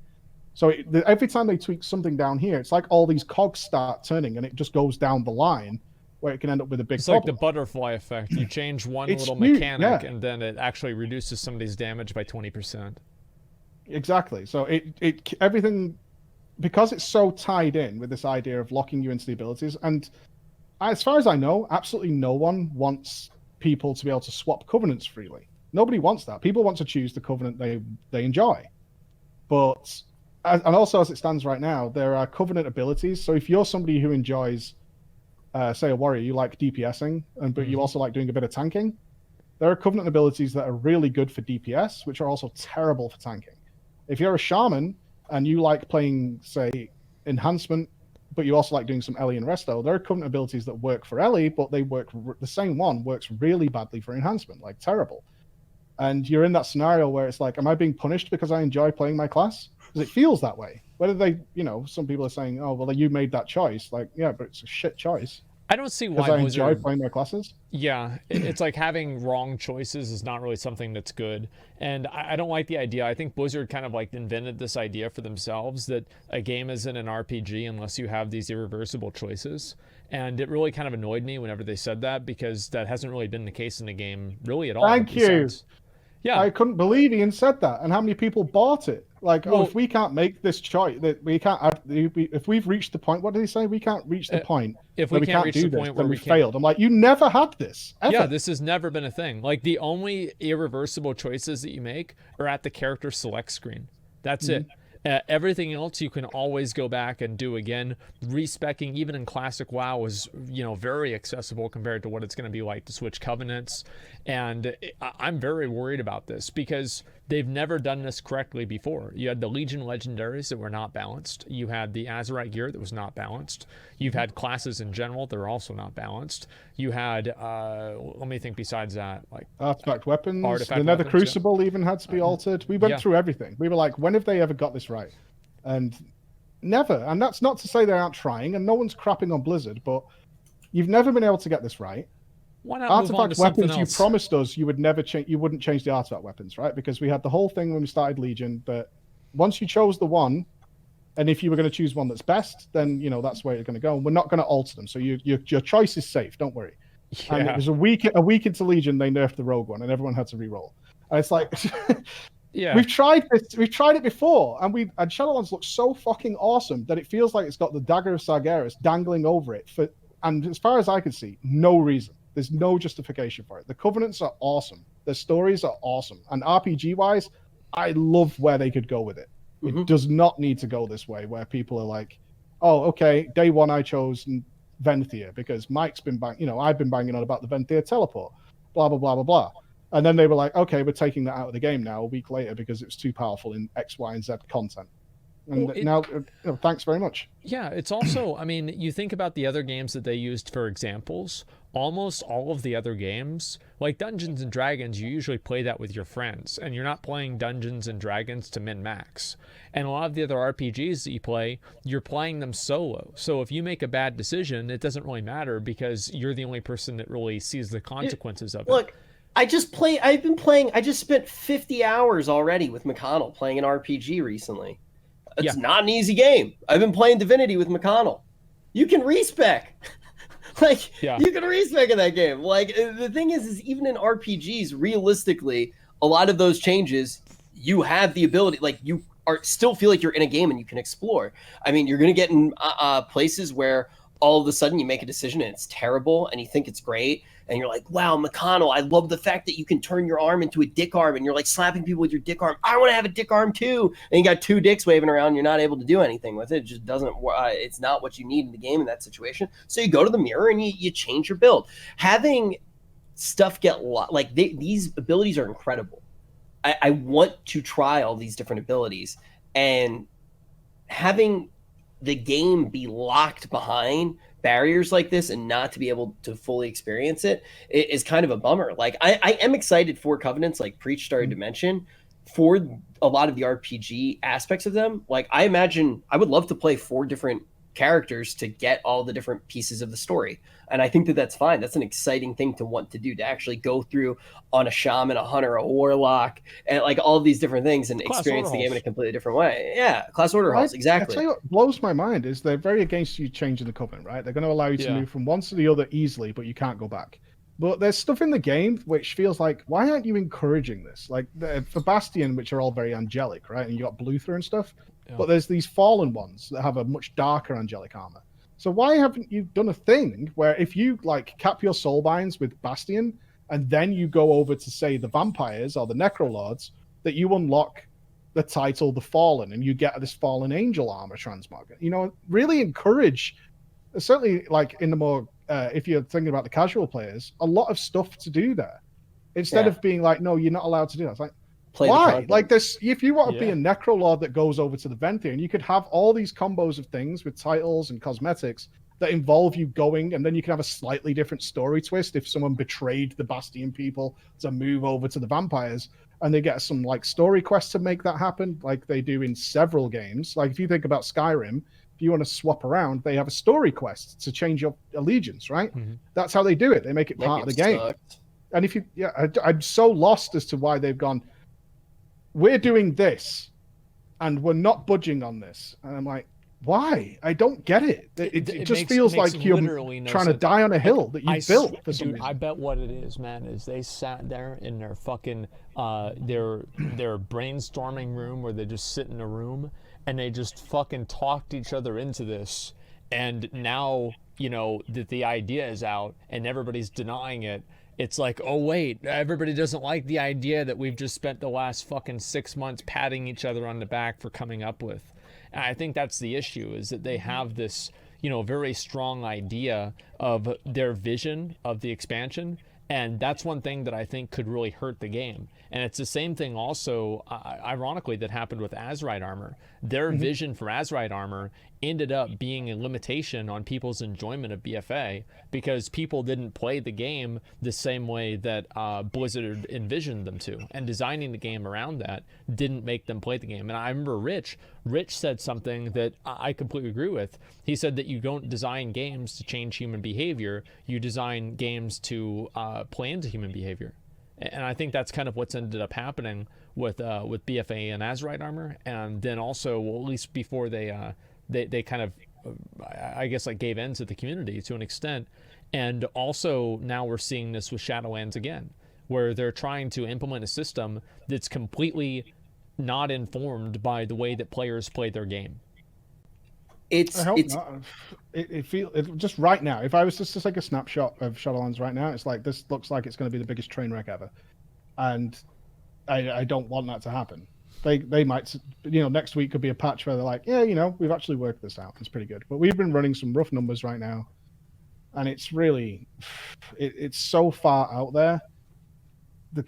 I mean, right now, I don't know if you guys know what the delta is between a player who's optimized, like their choices with, say, Azerite armor and essences and things like that, and somebody who hasn't in the same item level. It's about 30%, right? That's how strong this is. And we ran some tests. It's like a 30% difference. But this is end of expansion stuff. And it's you know, we're in the, like Rich said, we're in the circus time of the expansion when you should be able to just go crazy. You should be ultra powerful and be able to see everything because the content's going to be gone soon, and therefore you can do whatever you want. We seem to be starting in a worse position than that, and they can nerf and tweak things, which I think a lot of people feel like, oh, we're going to, you know, they'll nerf it back down. But like we talked earlier on, even if each one of these little elements has a 2 to 3% difference, which might seem small, it all magnifies on top of each other. And the ripple effect is very real as well. So it's locking it away.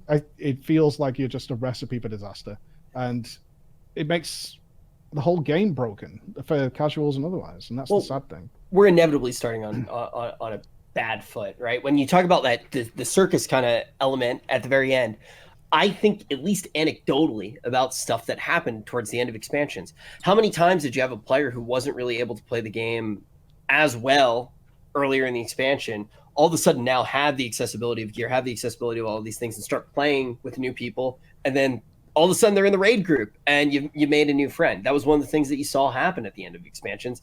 I know that because that's what happened to me too. I mean, I really got better towards the end of BC, and then that was when I was in really good raiding guilds when I entered Wrath of the Lich King.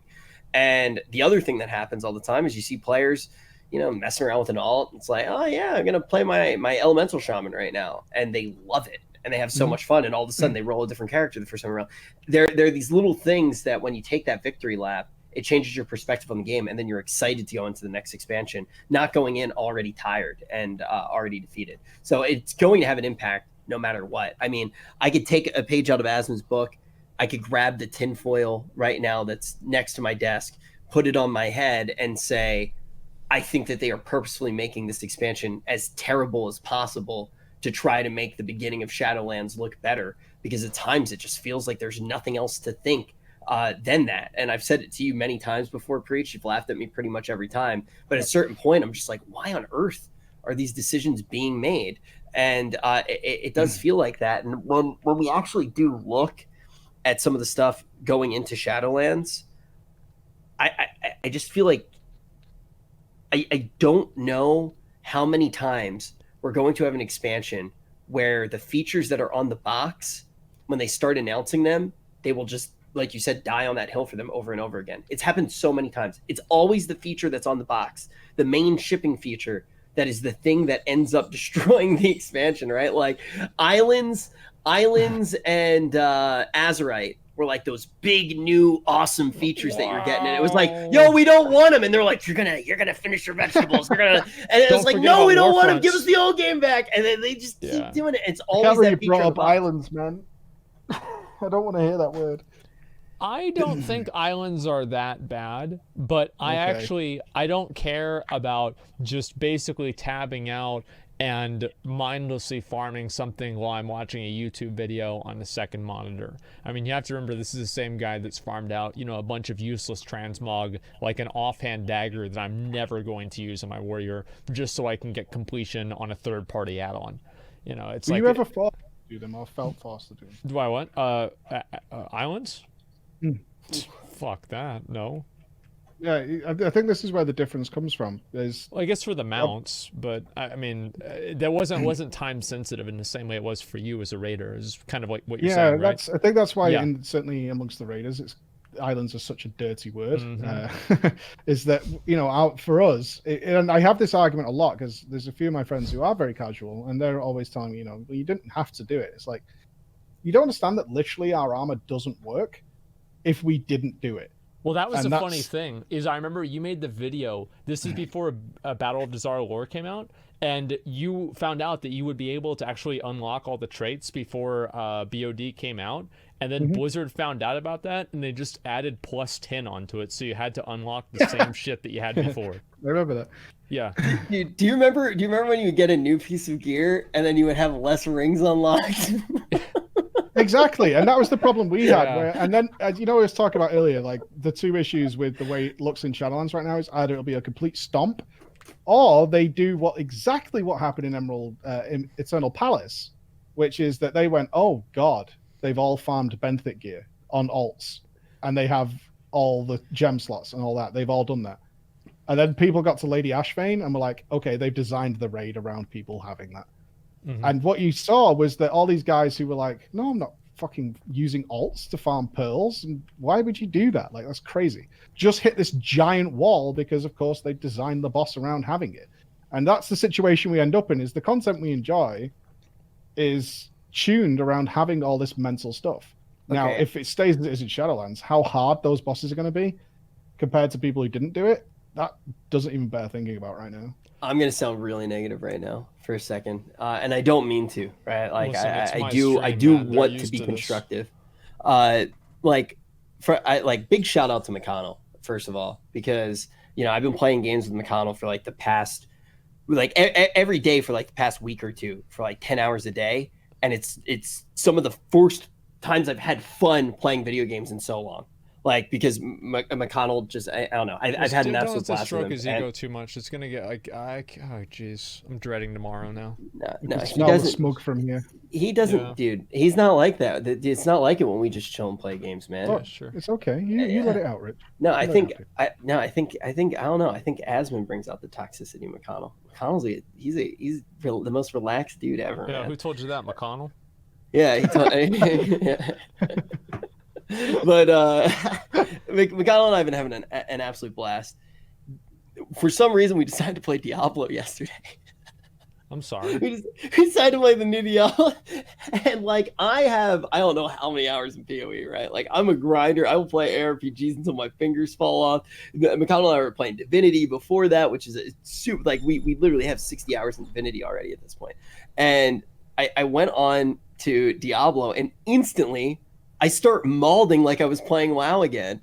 And you see so many of the design mistakes, I think, and like design philosophies across titles right now at Blizzard, and I find it to be really interesting. Like even with Overwatch, for example, when there were the times in Arena when you're scared of people getting one shot, and there are all these situations where you're scared of people getting one shot in World of Warcraft. That's like around the same time you have the GOATS meta existing in Overwatch.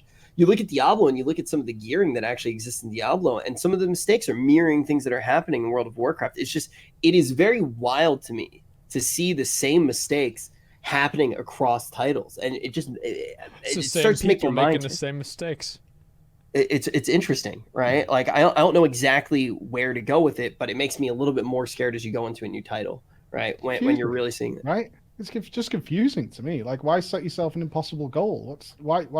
Because for me, it's like we talked about how cool Torghast is, right? And we talked about how cool the stories can be with the Covenants. And I would love that if you, Rich, chose Necrolord and I chose Bastion, and there's a storyline somewhere where maybe we end up in a scenario and you're on the other side. We're still bros, but I get to fight you, or there's some sort, or we take over a temple, which is part of the Shadowlands story. Is like the Necro guys have broken into a Bastion temple, and then maybe later down the line they reuse that dungeon and fight back. And we're doing all those kind of things, and it's story based. And that would be really fun. And why they decide to, it's just so confusing to make this sort of line in the sand that nobody asked for and say, we will not pass.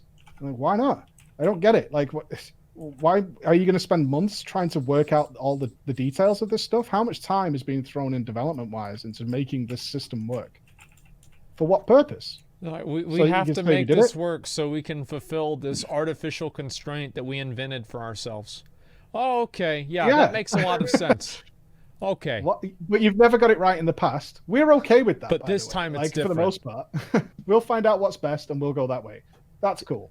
All right. Eventually they'll sort it out. It's going to be so bad. Like, that's the thing is, like, for a player that's engaged, they're just going to look it up and figure out what the best one is. But here's what I think is going to be even funnier, is what happens whenever the best one gets nerfed. Imagine that's going to happen. Mad. Sure. Yeah, of course. Imagine how That's why we're not going to choose one when we cap, right? Yeah, I'm not going to choose. I'm not choosing. I'm not choosing. I've learned my lesson. I'm leveling every all. I'm not choosing. I'm not choosing for like a month, dude. Because look at what happened with corruption, right? People invested gold into it. People did all of these different things trying to get their corruptions. It was like, hey, you spent 6 million gold. I'm like, gone, deleted. I remember running over to Preach, like crying. He had to hold me like a baby. I just spent 4 million gold. And I was working at the time. It was so inappropriate. Yeah, I called my mom. I said, what's your credit card number? I bought a bunch of WoW tokens. I went on the auction house and I got the corruption that I thought I wanted, and then destroyed, deleted. The corruption did nothing anymore, and Preach nursed me like, God. I also told you not to do it, and you were like, so I just spent 4 million on my, like, was it gushing wounds? On my basic bit shaman that's like 380 item level with a sick corruption. Do you think that was a good idea? I'm like, what the fuck is wrong with you, bro? And then you sold it. And you didn't even equip it. You sold it again. No, I sold the Infinite Stars belt. I kept the Gushy. There were like so many different things that happened. Like the same thing repeated like 8 different times. Like, because the corruptions just kept getting changed, and then they changed the way they were implemented. I mean, Asmon and I both ran into the thing where we were about to buy corruptions right before the change got implemented. This dude had it open in the trade window. He's like, I'm going to sell you both of these for only 2.3 million. And I remember Ian had that interview with that Spanish streamer, and Ian said, we'll see what happens with corruptions. And I'm like, nope, I'm not buying it, man. And I felt so fucking smart whenever that change came in. It's so broken when it spawns traveling salesmen going from guild to guild with their wares. Like, that was the most messed up part, is people literally coming up to guilds going, I've got this belt. And they were going from realm to realm. That was the thing. There were websites. I'm sure they still exist. There were literally websites that allowed you to search the auction house on all realms for trades. Yeah, we the scraper. We had it running on our guild as well. Yep. And so people basically, for anyone who doesn't know, there was actually a third-party tool set up so you could be like, this belt at this item level with this corruption. You could look at all servers, and then people would literally buy WoW tokens on that server, buy that piece, and then character transfer the character over so they could get it on the server that they wanted. It was oh my god, like it was such a we got so much gear that way. So much gear. Oh, it was, and the problem, I mean, I know it's But the message should be that this, imagine that, but multiply it by like 5, right? That's the problem we're looking at in Shadowlands right now. And I really hope they do away with it, because the expansion looks so good. Like, I play it all the time, and we've barely got any of the content. Like, I just like playing Shadowlands right now. I will go and do Torghast runs for fun. You ask me to do a vision, just go and stand over there in the corner, right? I'm going to go do a Torghast run instead. It's so cool to play. And I just don't want this to ruin it. That's where I'm at. That's why I'm probably being overly pessimistic, because, you know, they are going to change numbers and stuff. But right now it seems untenable, and it doesn't seem like a winnable fight. And I just kind of want them to do away with it and just say this is stupid. Let us choose what we want to do. It'll be broken AF at launch. That's okay. Eventually, over the months, they'll fix it. They'll tune things. They'll turn things up and down. But no one's going to be upset. No one's going to be tied to something that has now been changed and altered. And just let it kind of work itself out.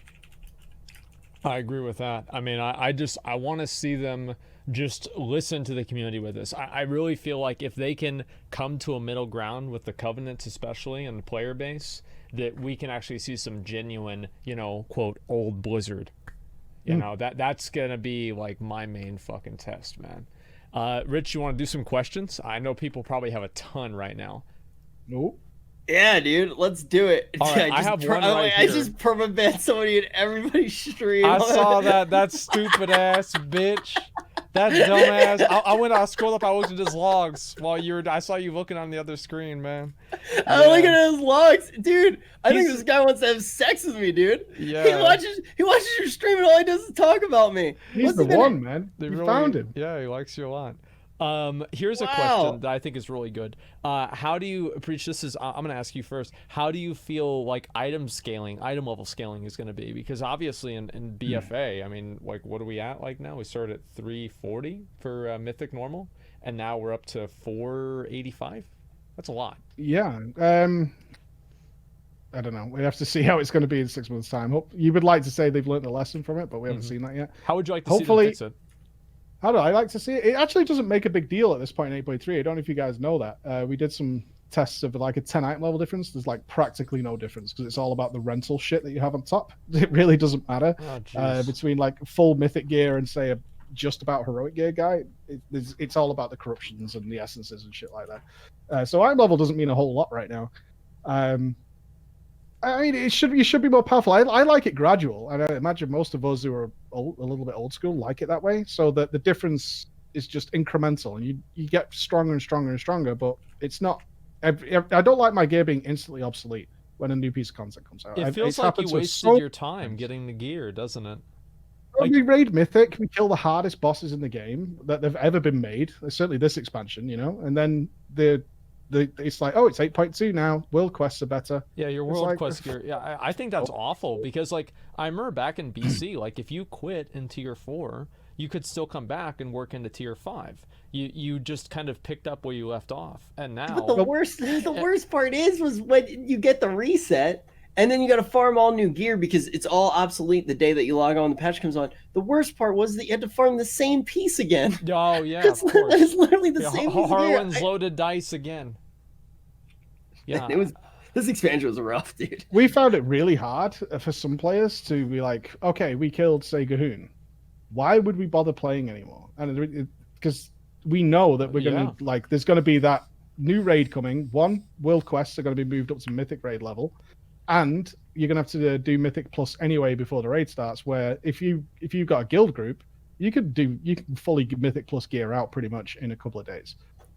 So we've replaced everything we would spend the next few months farming. Like, it was really hard to justify why we would bother farming the raid.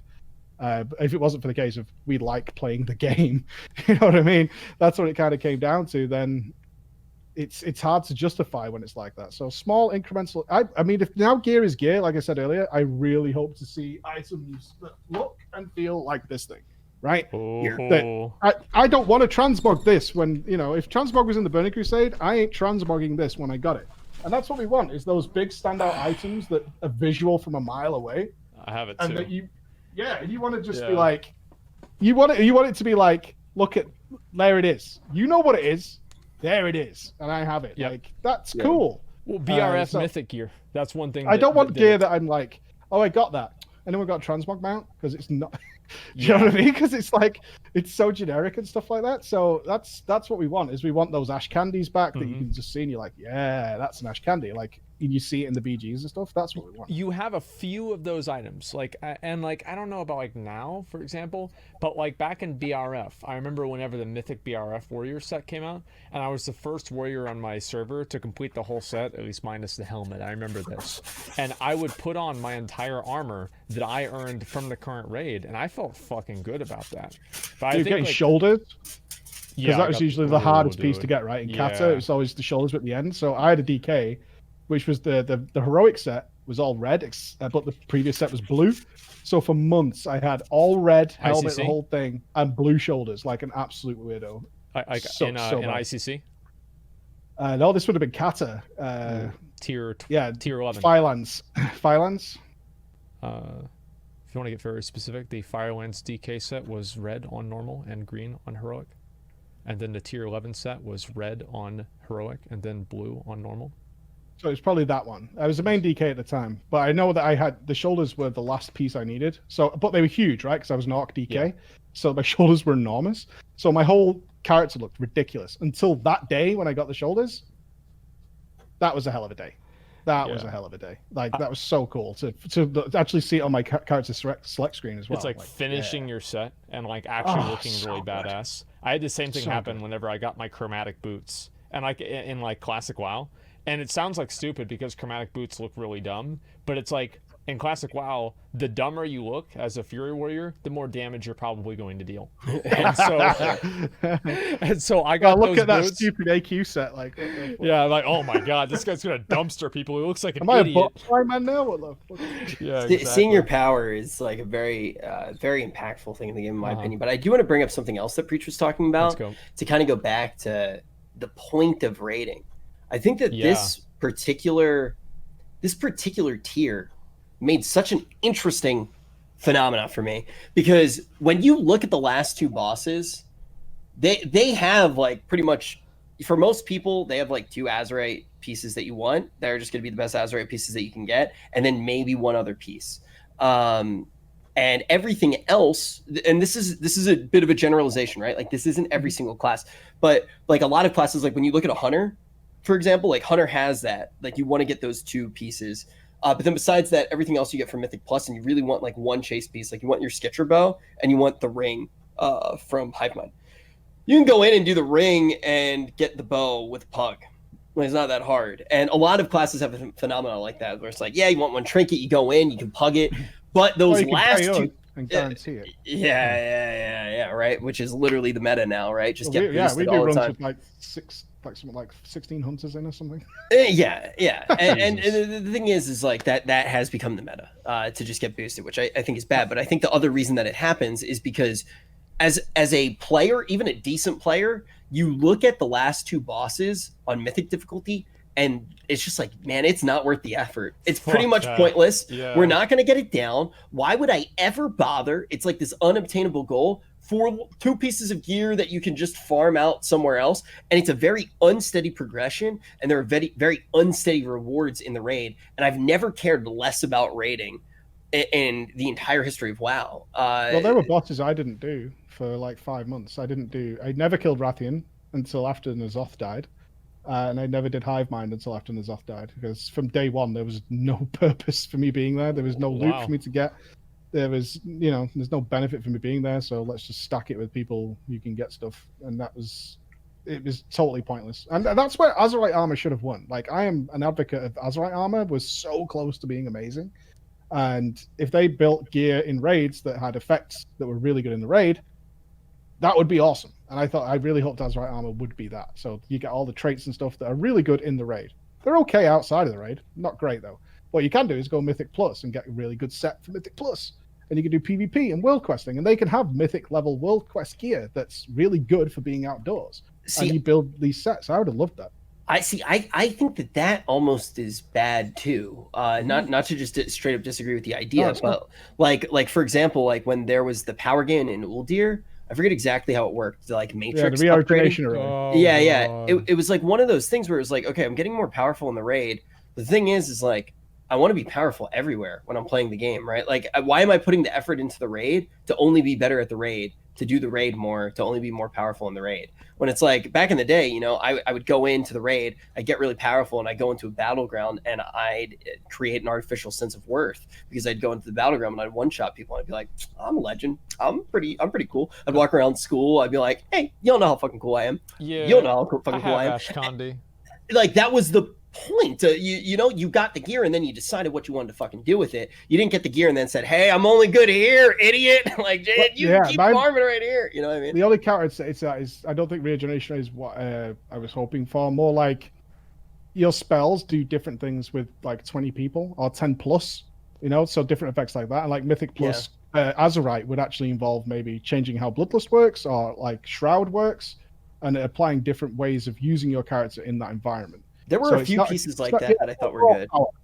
Like Paku's was interesting in that respect, right? That was what that trinket was called, where you actually, or maybe it was called something different. The one from Bod, where you actually, depending on where you were standing with different people, like Incandescent Sliver. Yeah, like I didn't like the trinket, but I think it investigated that. It investigated that area, right? So it's like that was one of those trinkets where it's like, okay, I give you a pass, even though it wasn't really fun to play with.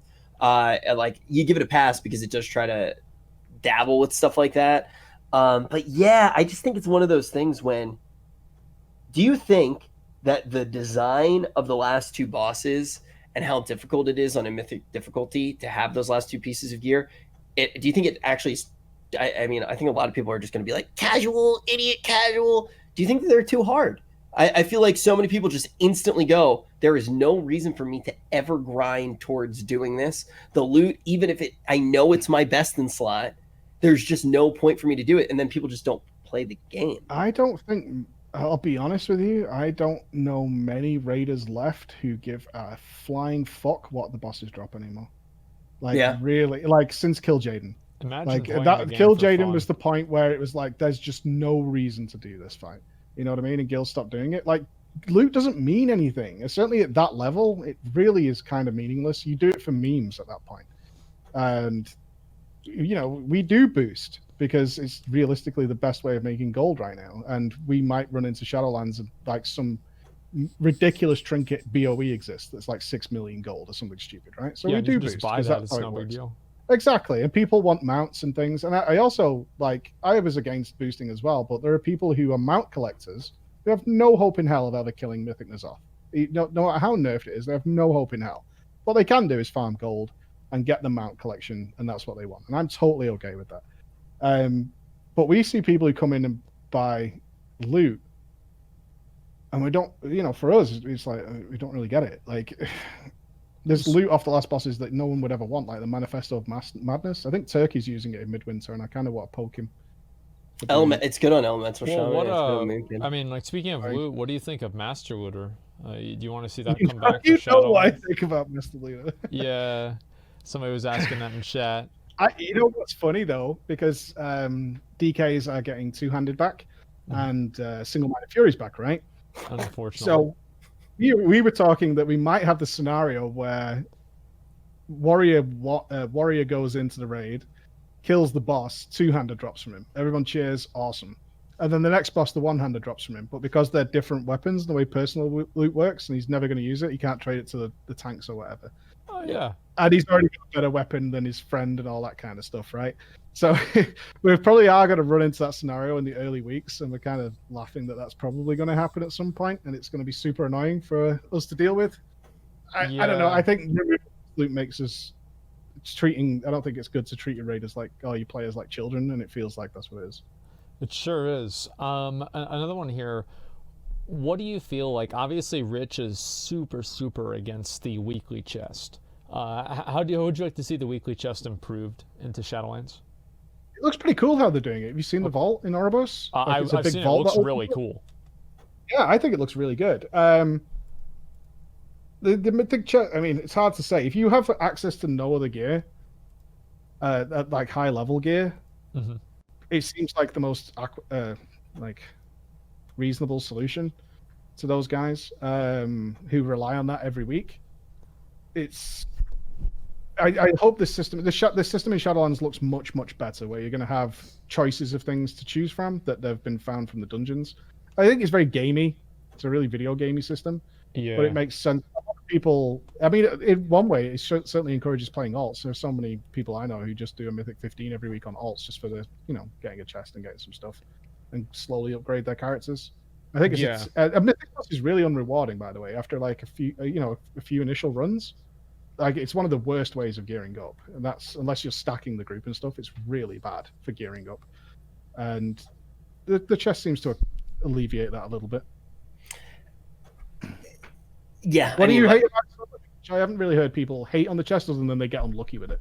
The thing with the chest, right, is just there's no predictability with what you're going to get, right? Like there's obviously, and the loot pool itself is toxic to every other loot pool in the game, right? Like I think like the loot pool is obviously incredibly wide because of how it taps into the dungeon loot pool. The dungeon loot pool itself is incredibly bad in my opinion because it's just I don't know the name of any piece of gear barring a few trinkets and a couple of weapons, because instead of looking at the game and actually making decisions based off of some of the availability of gear that there is, like think about ICC. You would look through and you go, I kind of want this secondary stat, but because of this and this is going to change my character weights in this way. And you went and you got the best gear. The thing now is that every single weight is going to exist. And you are hoping for the crit heavy piece. You're hoping for the crit haste piece on this slot, this slot, this slot. It makes all of the gearing so flat.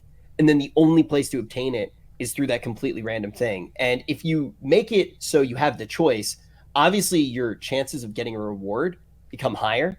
Like they'll become higher. Like the chances of actually getting a good piece of loot out of the chest is, I don't know what the exact math on it is because it's not actually 3 times, but you'll feel like you have a choice and it will feel better overall.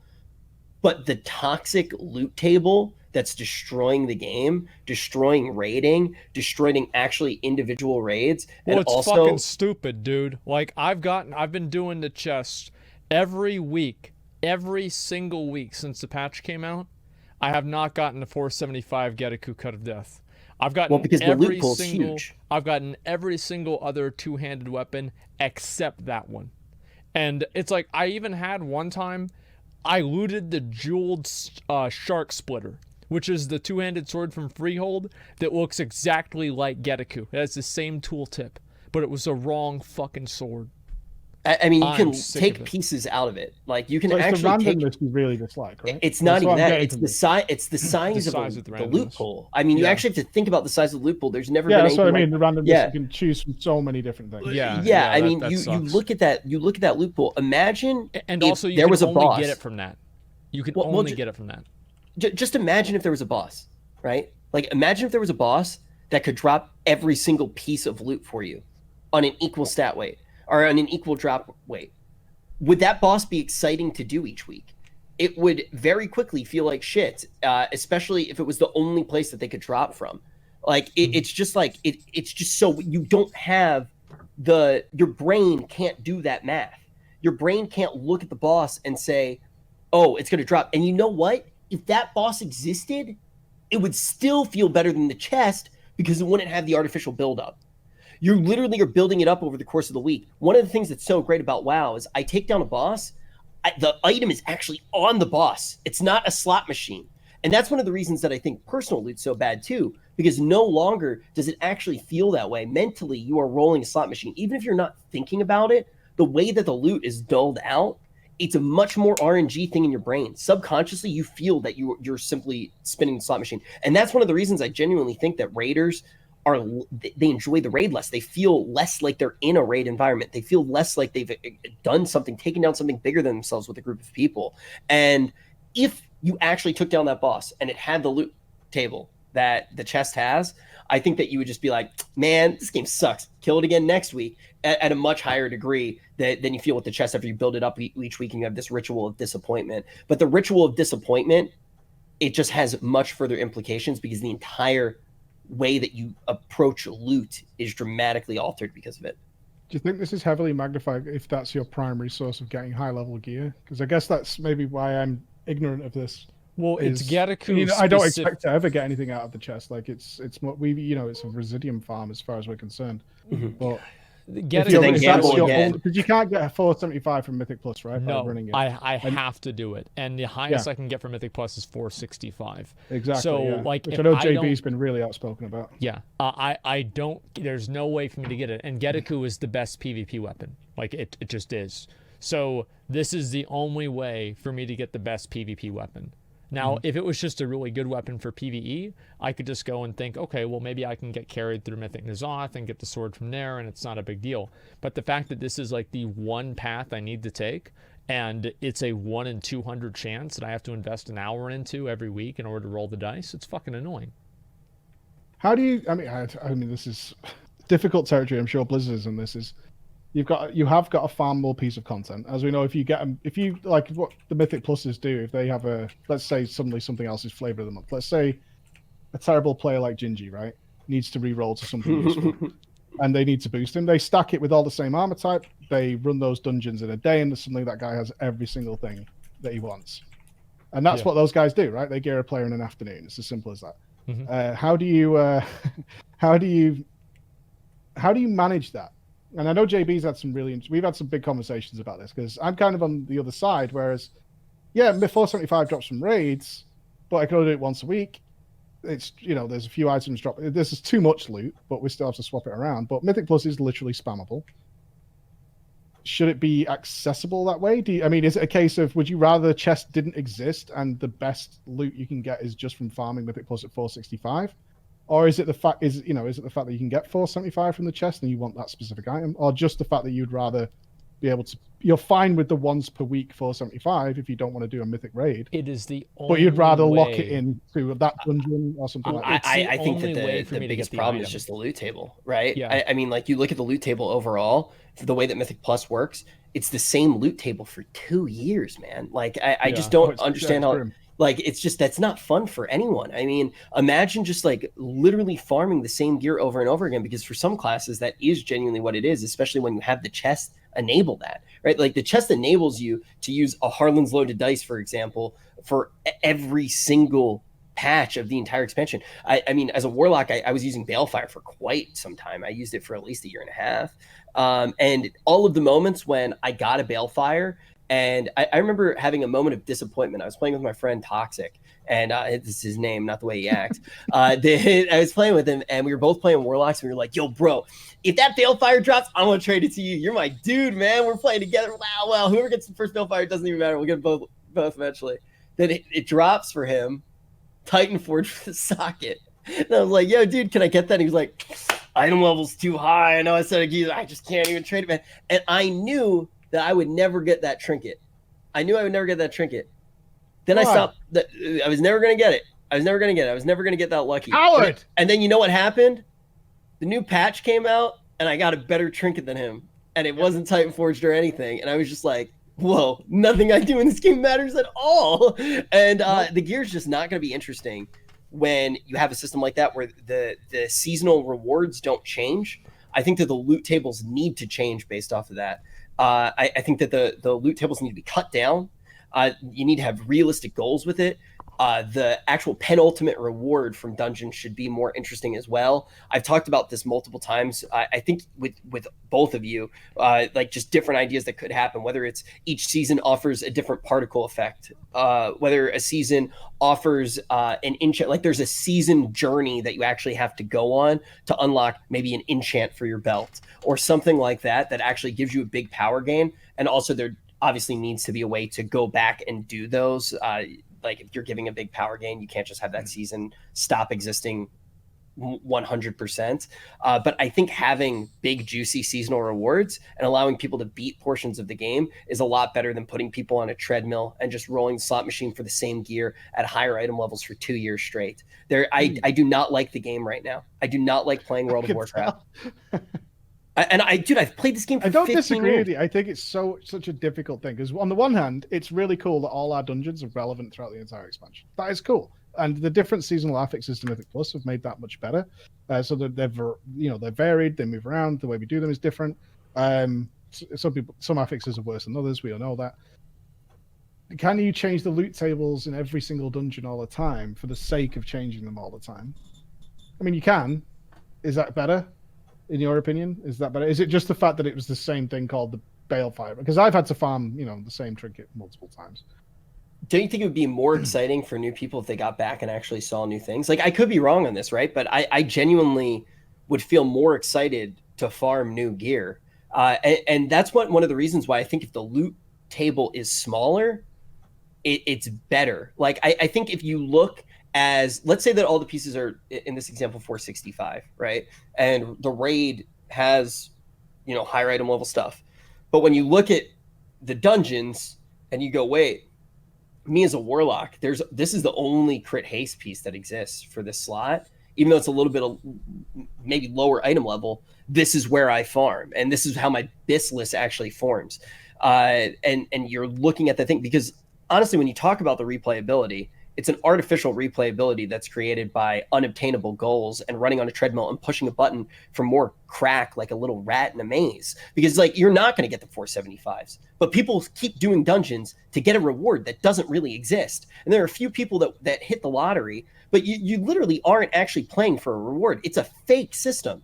You're not actually getting content. You're not actually being rewarded. Like, why not just actually make it have rewards? Because people spam it at the beginning anyway, and just let them get those rewards. What I'm getting out of this is you don't like the mythic chest. I don't like the loot don't like it. table being so big for mythic dungeons in general, and I love mythic dungeons. Yeah, like I hate. Why do you like them?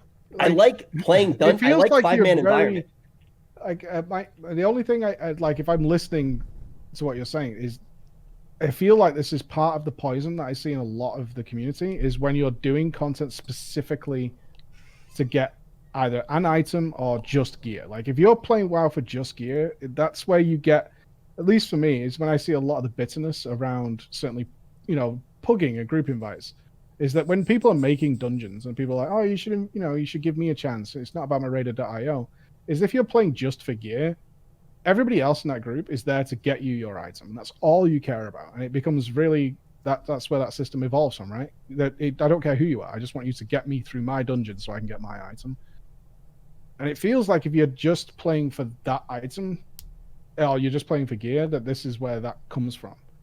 So I know when we've had to do farming sessions, and I can only talk from my own experience, is like if we've had to go for balefires or whatever, then that's what we do for that afternoon. And we just chill and we talk through it, and eventually it'll drop. Whatever, we'll just keep going. It doesn't matter. And I don't know. But again, you know what? As well as anybody. So then I don't care about items that much. Like, what's the point of that chest then? Then what's the point of having the chest there? I believe it's just there for the guys who want to keep upgrading, but can't raid, can't do anything, can't get anything else otherwise. And it's a limitation based on how then people play the game. If you're capable of logging in for a few hours a week, you can't log in for, say, even an average guild is going to raid 3 hours a couple of nights a week, right? That seems to be kind of a low bar. And therefore, that's their gearing system. It's there to give you a reward. And Mythic Plus in general is unrewarding.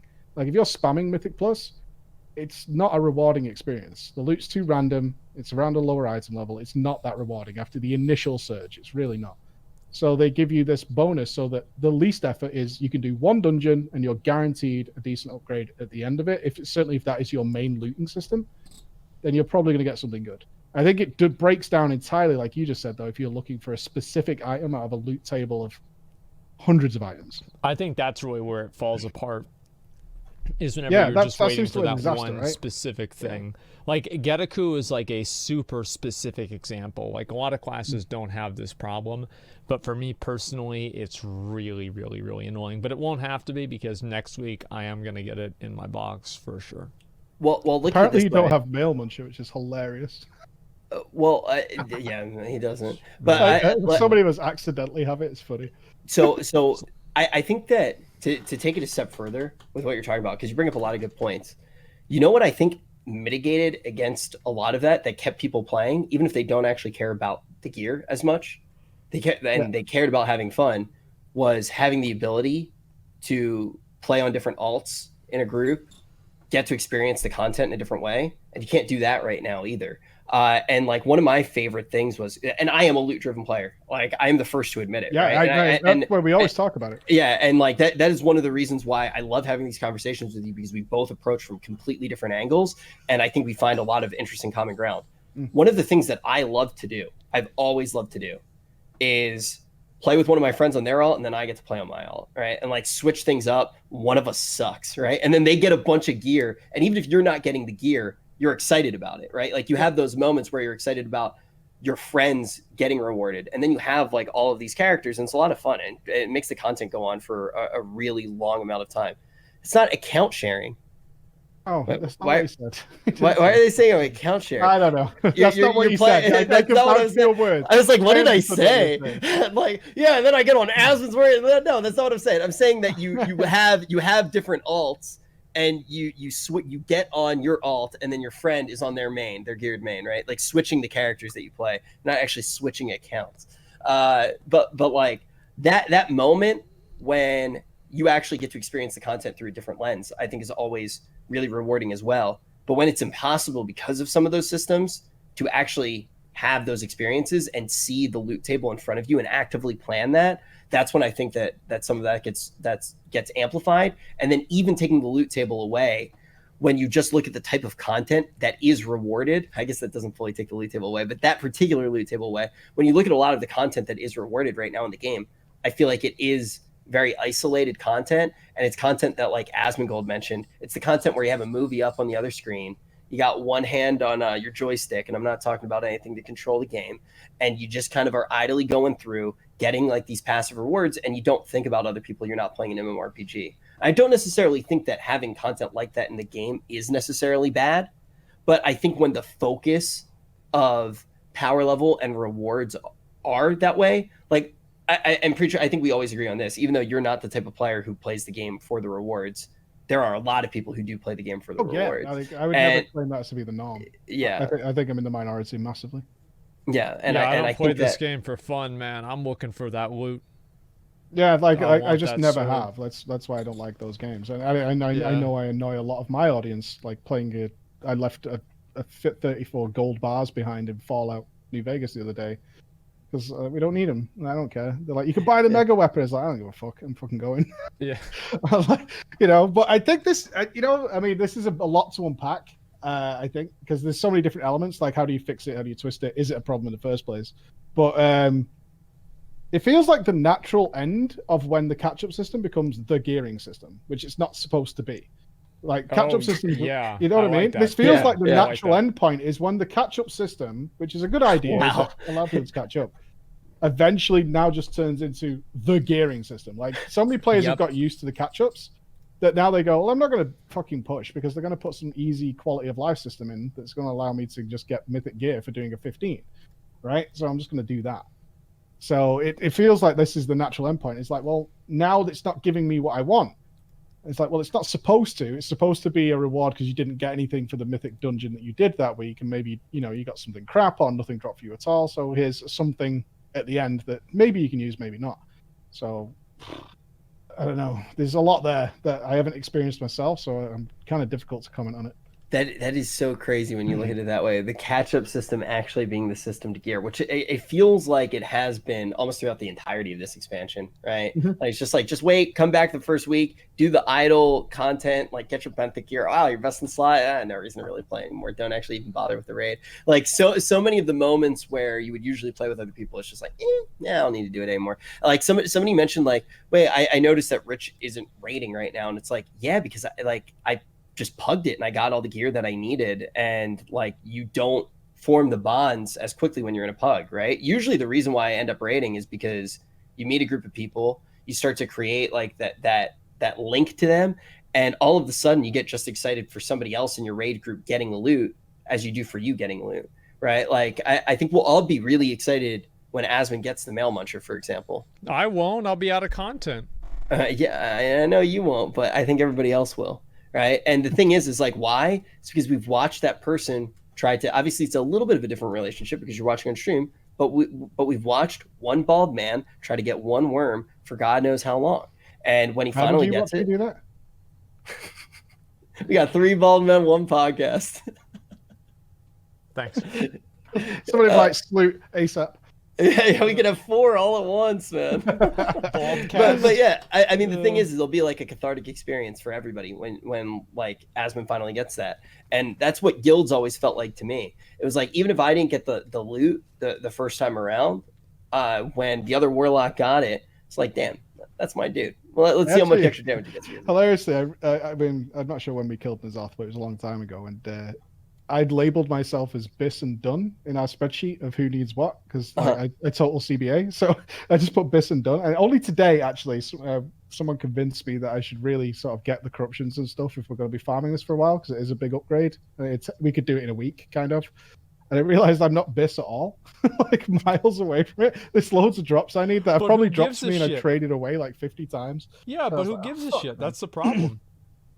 It's like you already beat well, it's like, who gives a shit? I mean, you already beat everything in the game. Like, who cares? That's what I think. Like, why do I care? And everyone, but then I see all my my friends when I join the raid, they're doing like 20% more damage than me now because they've all nerded out. And got best and everything.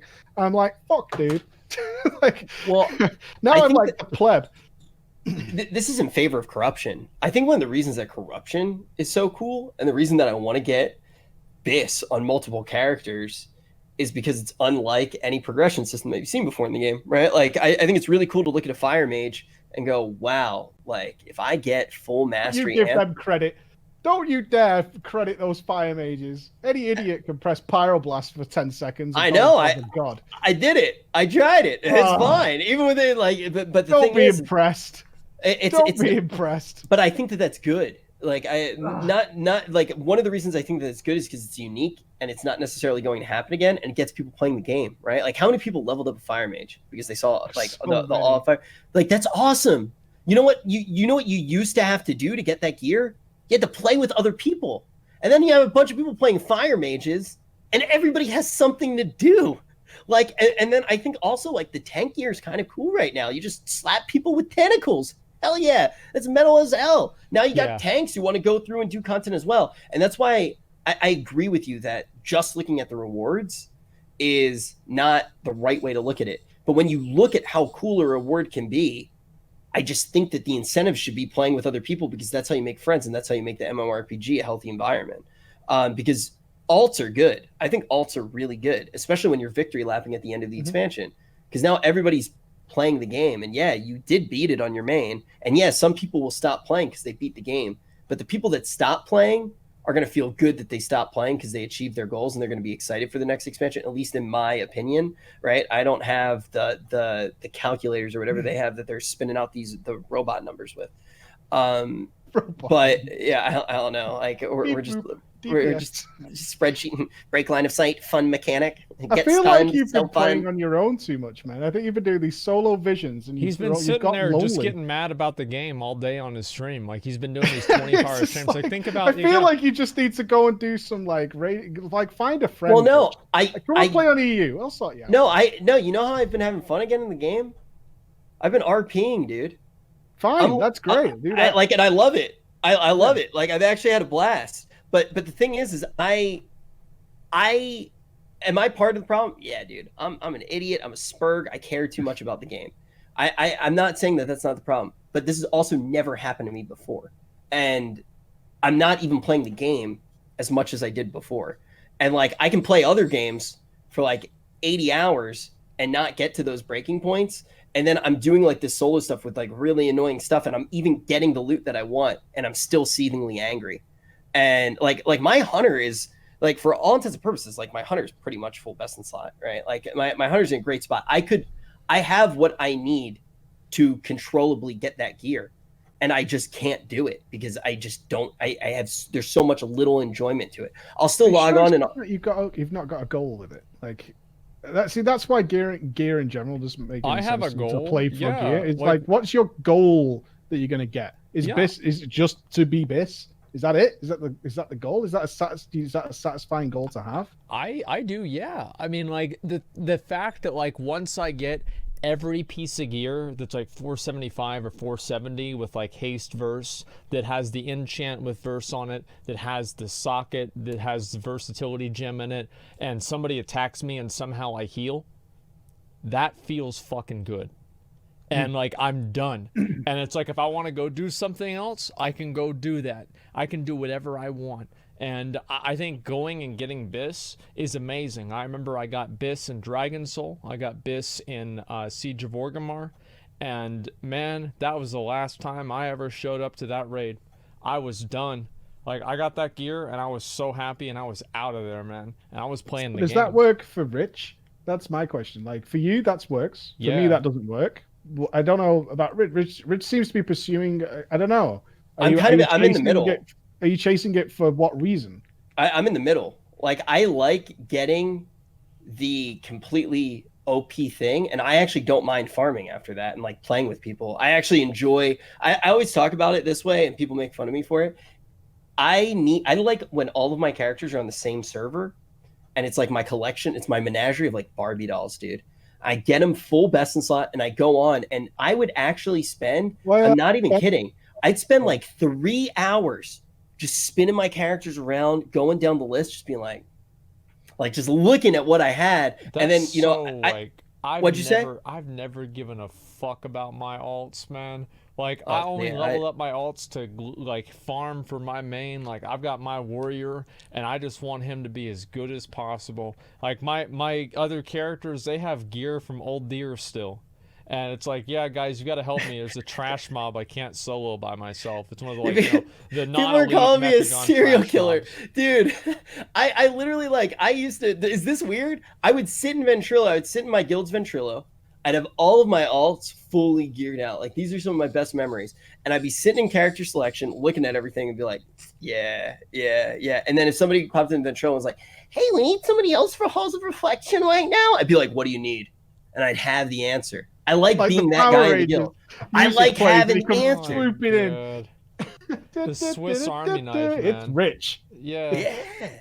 That's what I like. Like, even when we killed, I remember the first time that we killed heroic 10-man Lich King. My Warlock was my main, but the first kill I was on the Shaman because we needed the Lust, and my Elemental Shaman got it the first time, which was originally my PvP tune. I played Enhance on it with a Hunter, of course, and its name was Elemental with like 8 L's. Because I was like, oh, no one will know I'm enhanced, dude. I'm an enhanced shaman, but my name's Elemental. Yeah, dude, it worked every time. Nailed it. But then I had to switch to Elemental for raid, and then I was just an Elemental shaman named Elemental, and I just seemed like a total weeb. But I loved having that option, right? And I loved even for I remember I popped the Serenite puddles too on Yogg on that character, and I remember like, man, I have a character that has Spirit Walk. Like, it felt so good to just run through those puddles and experience the game in a different way and help people out and have that utility that they needed. I just picture you now with like a Batman helmet on, like waiting for the call. Like, I'm gonna come racing out of my little cave and come out. I mean, I did this too, and you're right. Like, when people are like, oh, we need a healer, a tank, or whatever, it's nice to be able to do that. I don't know. I feel like you come flying out, like so excited to be there. I like being a part of a group of people that play the game and like having the answer. So what happened? What's going on now? Why don't you have that? I'm sad for you. You've shaved your head. You've got a giant oversized Rich shirt. therapy session. I don't know. I don't know what happened. Like, McCool's the only person that like keeps me calm now. Thanks, dude. So glad we worked together all those times. Well, I need McConnell, dude. Anyway, Preaches, before obviously wrap it up, is there anything that you want to talk about on the show or bring up to the audience?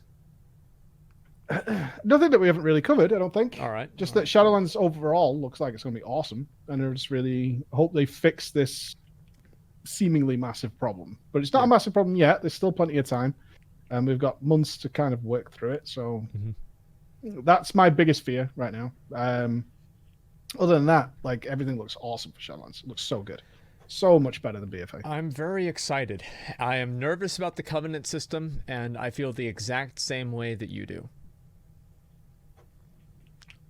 Anyway. We're waiting. We're waiting. So we have that big stream on July 8th and 9th. Anxiously waiting. Hopefully it's going to be good. Is it 8th and 9th? I thought it was just... Yeah, I thought it was one of the... It's on one of the days. Okay. It's on the 8th or the 9th. All right. Well, I'll be on. It's on Wednesday or Thursday. Okay, great. It's on the 8th. All right, great. That's a Wednesday. It's on Wednesday? Yeah. Okay. Perfect. Well, anyway, man, I really appreciate you coming on and talking about this. I feel like our episodes with you are always like about an hour longer than almost any other guest, just because we have so much shit to talk about. I don't know how long the show usually goes. Like Because it's become midnight here, so I don't usually get to watch it. But yeah, it's basically it. So yeah, thanks a lot for coming on. I really fucking appreciate it. Everybody, go ahead, mods, if we can get a link for Preach's social media and like his stream and everything, go ahead and put that in there. Make sure to give him a follow. He makes plenty of videos and I react to at least some of them. So thank you very much for that. I needed the content. Someone's getting paid for him. Yeah, exactly. And yeah, thank you very much. Rich, you want to Yeah, thank you very much, Preach. I always excited to have you on, man, and hope we get to do it again soon. I do want to say one more time, we talked about it at the beginning of the episode, but this episode wouldn't be possible if it wasn't for our sponsor in Party. We didn't talk about it much at the beginning of the episode, and I do want to let you guys know right now, definitely do want to check that out as well. It is a tool that is made to help people find people to play games with. It's not just World of Warcraft, but a lot of people in World of Warcraft have already started to use it. I watched the other day, Bajiro was using it all day long to actually put together different things like Battlegrounds with his viewers. Definitely check it out. It can help you find groups for Mythic Plus. It can help you find groups for raids. It can help solve some of the problems that are going on in the game. And also, it does help you find people to play with in other games as well. And they've already been kind of like the best for us to actually like helping us out with a lot of the different things you want to do, whether it is tournaments for Allcraft or even making the new graphics for us today for this week's episode. So we do really thank them a lot. And Preach, I'm looking forward to seeing some more of the updates that are actually coming out, whether it be in Torghast, whether it be in just Shadowlands in general, and get to hear your opinion from about all that stuff again. I'm looking forward to a happier Rich Campbell. Yeah, I'm. Remember we discussed whether or not we could talk about Bukaki in front of 110,000 people? Let's go back to that, Rich Campbell. The largest group of people I've ever talked to Bukaki in front of was 250,000, and it was a huge mistake. If I could take that back, we go back to the Bukaki days. Yeah, bring it home. All right, Rich, you want to do a bit of an after show? I'll get it set up right now. I think my plan today is after show. Then I'm gonna do viewer auditions for the RP quest that I made for you. Oh god. Yeah. So we're actually gonna have we're gonna have casting calls, and then after that 4th of July party. Awesome. All right. Well, again, Preach, thank you very much for coming on. Guys, make sure to follow Preach for all of his WoW content. He's been making WoW content for, 10 years now? And, hasn't really slowed down. Not quite that long. Yeah, it's been quite a while. And, yeah, thank you very much for coming on, man. I really do appreciate it. Hey, no worries. You guys be good. All right, we will. And let me 1 second and swap on over. All right, I'm going to go ahead and hang up. And, Rich, you can go ahead and get started. And I'll be on in maybe 5 or 10 minutes. I'll see you boys soon. All right, peace. See ya. Be good. Bye-bye.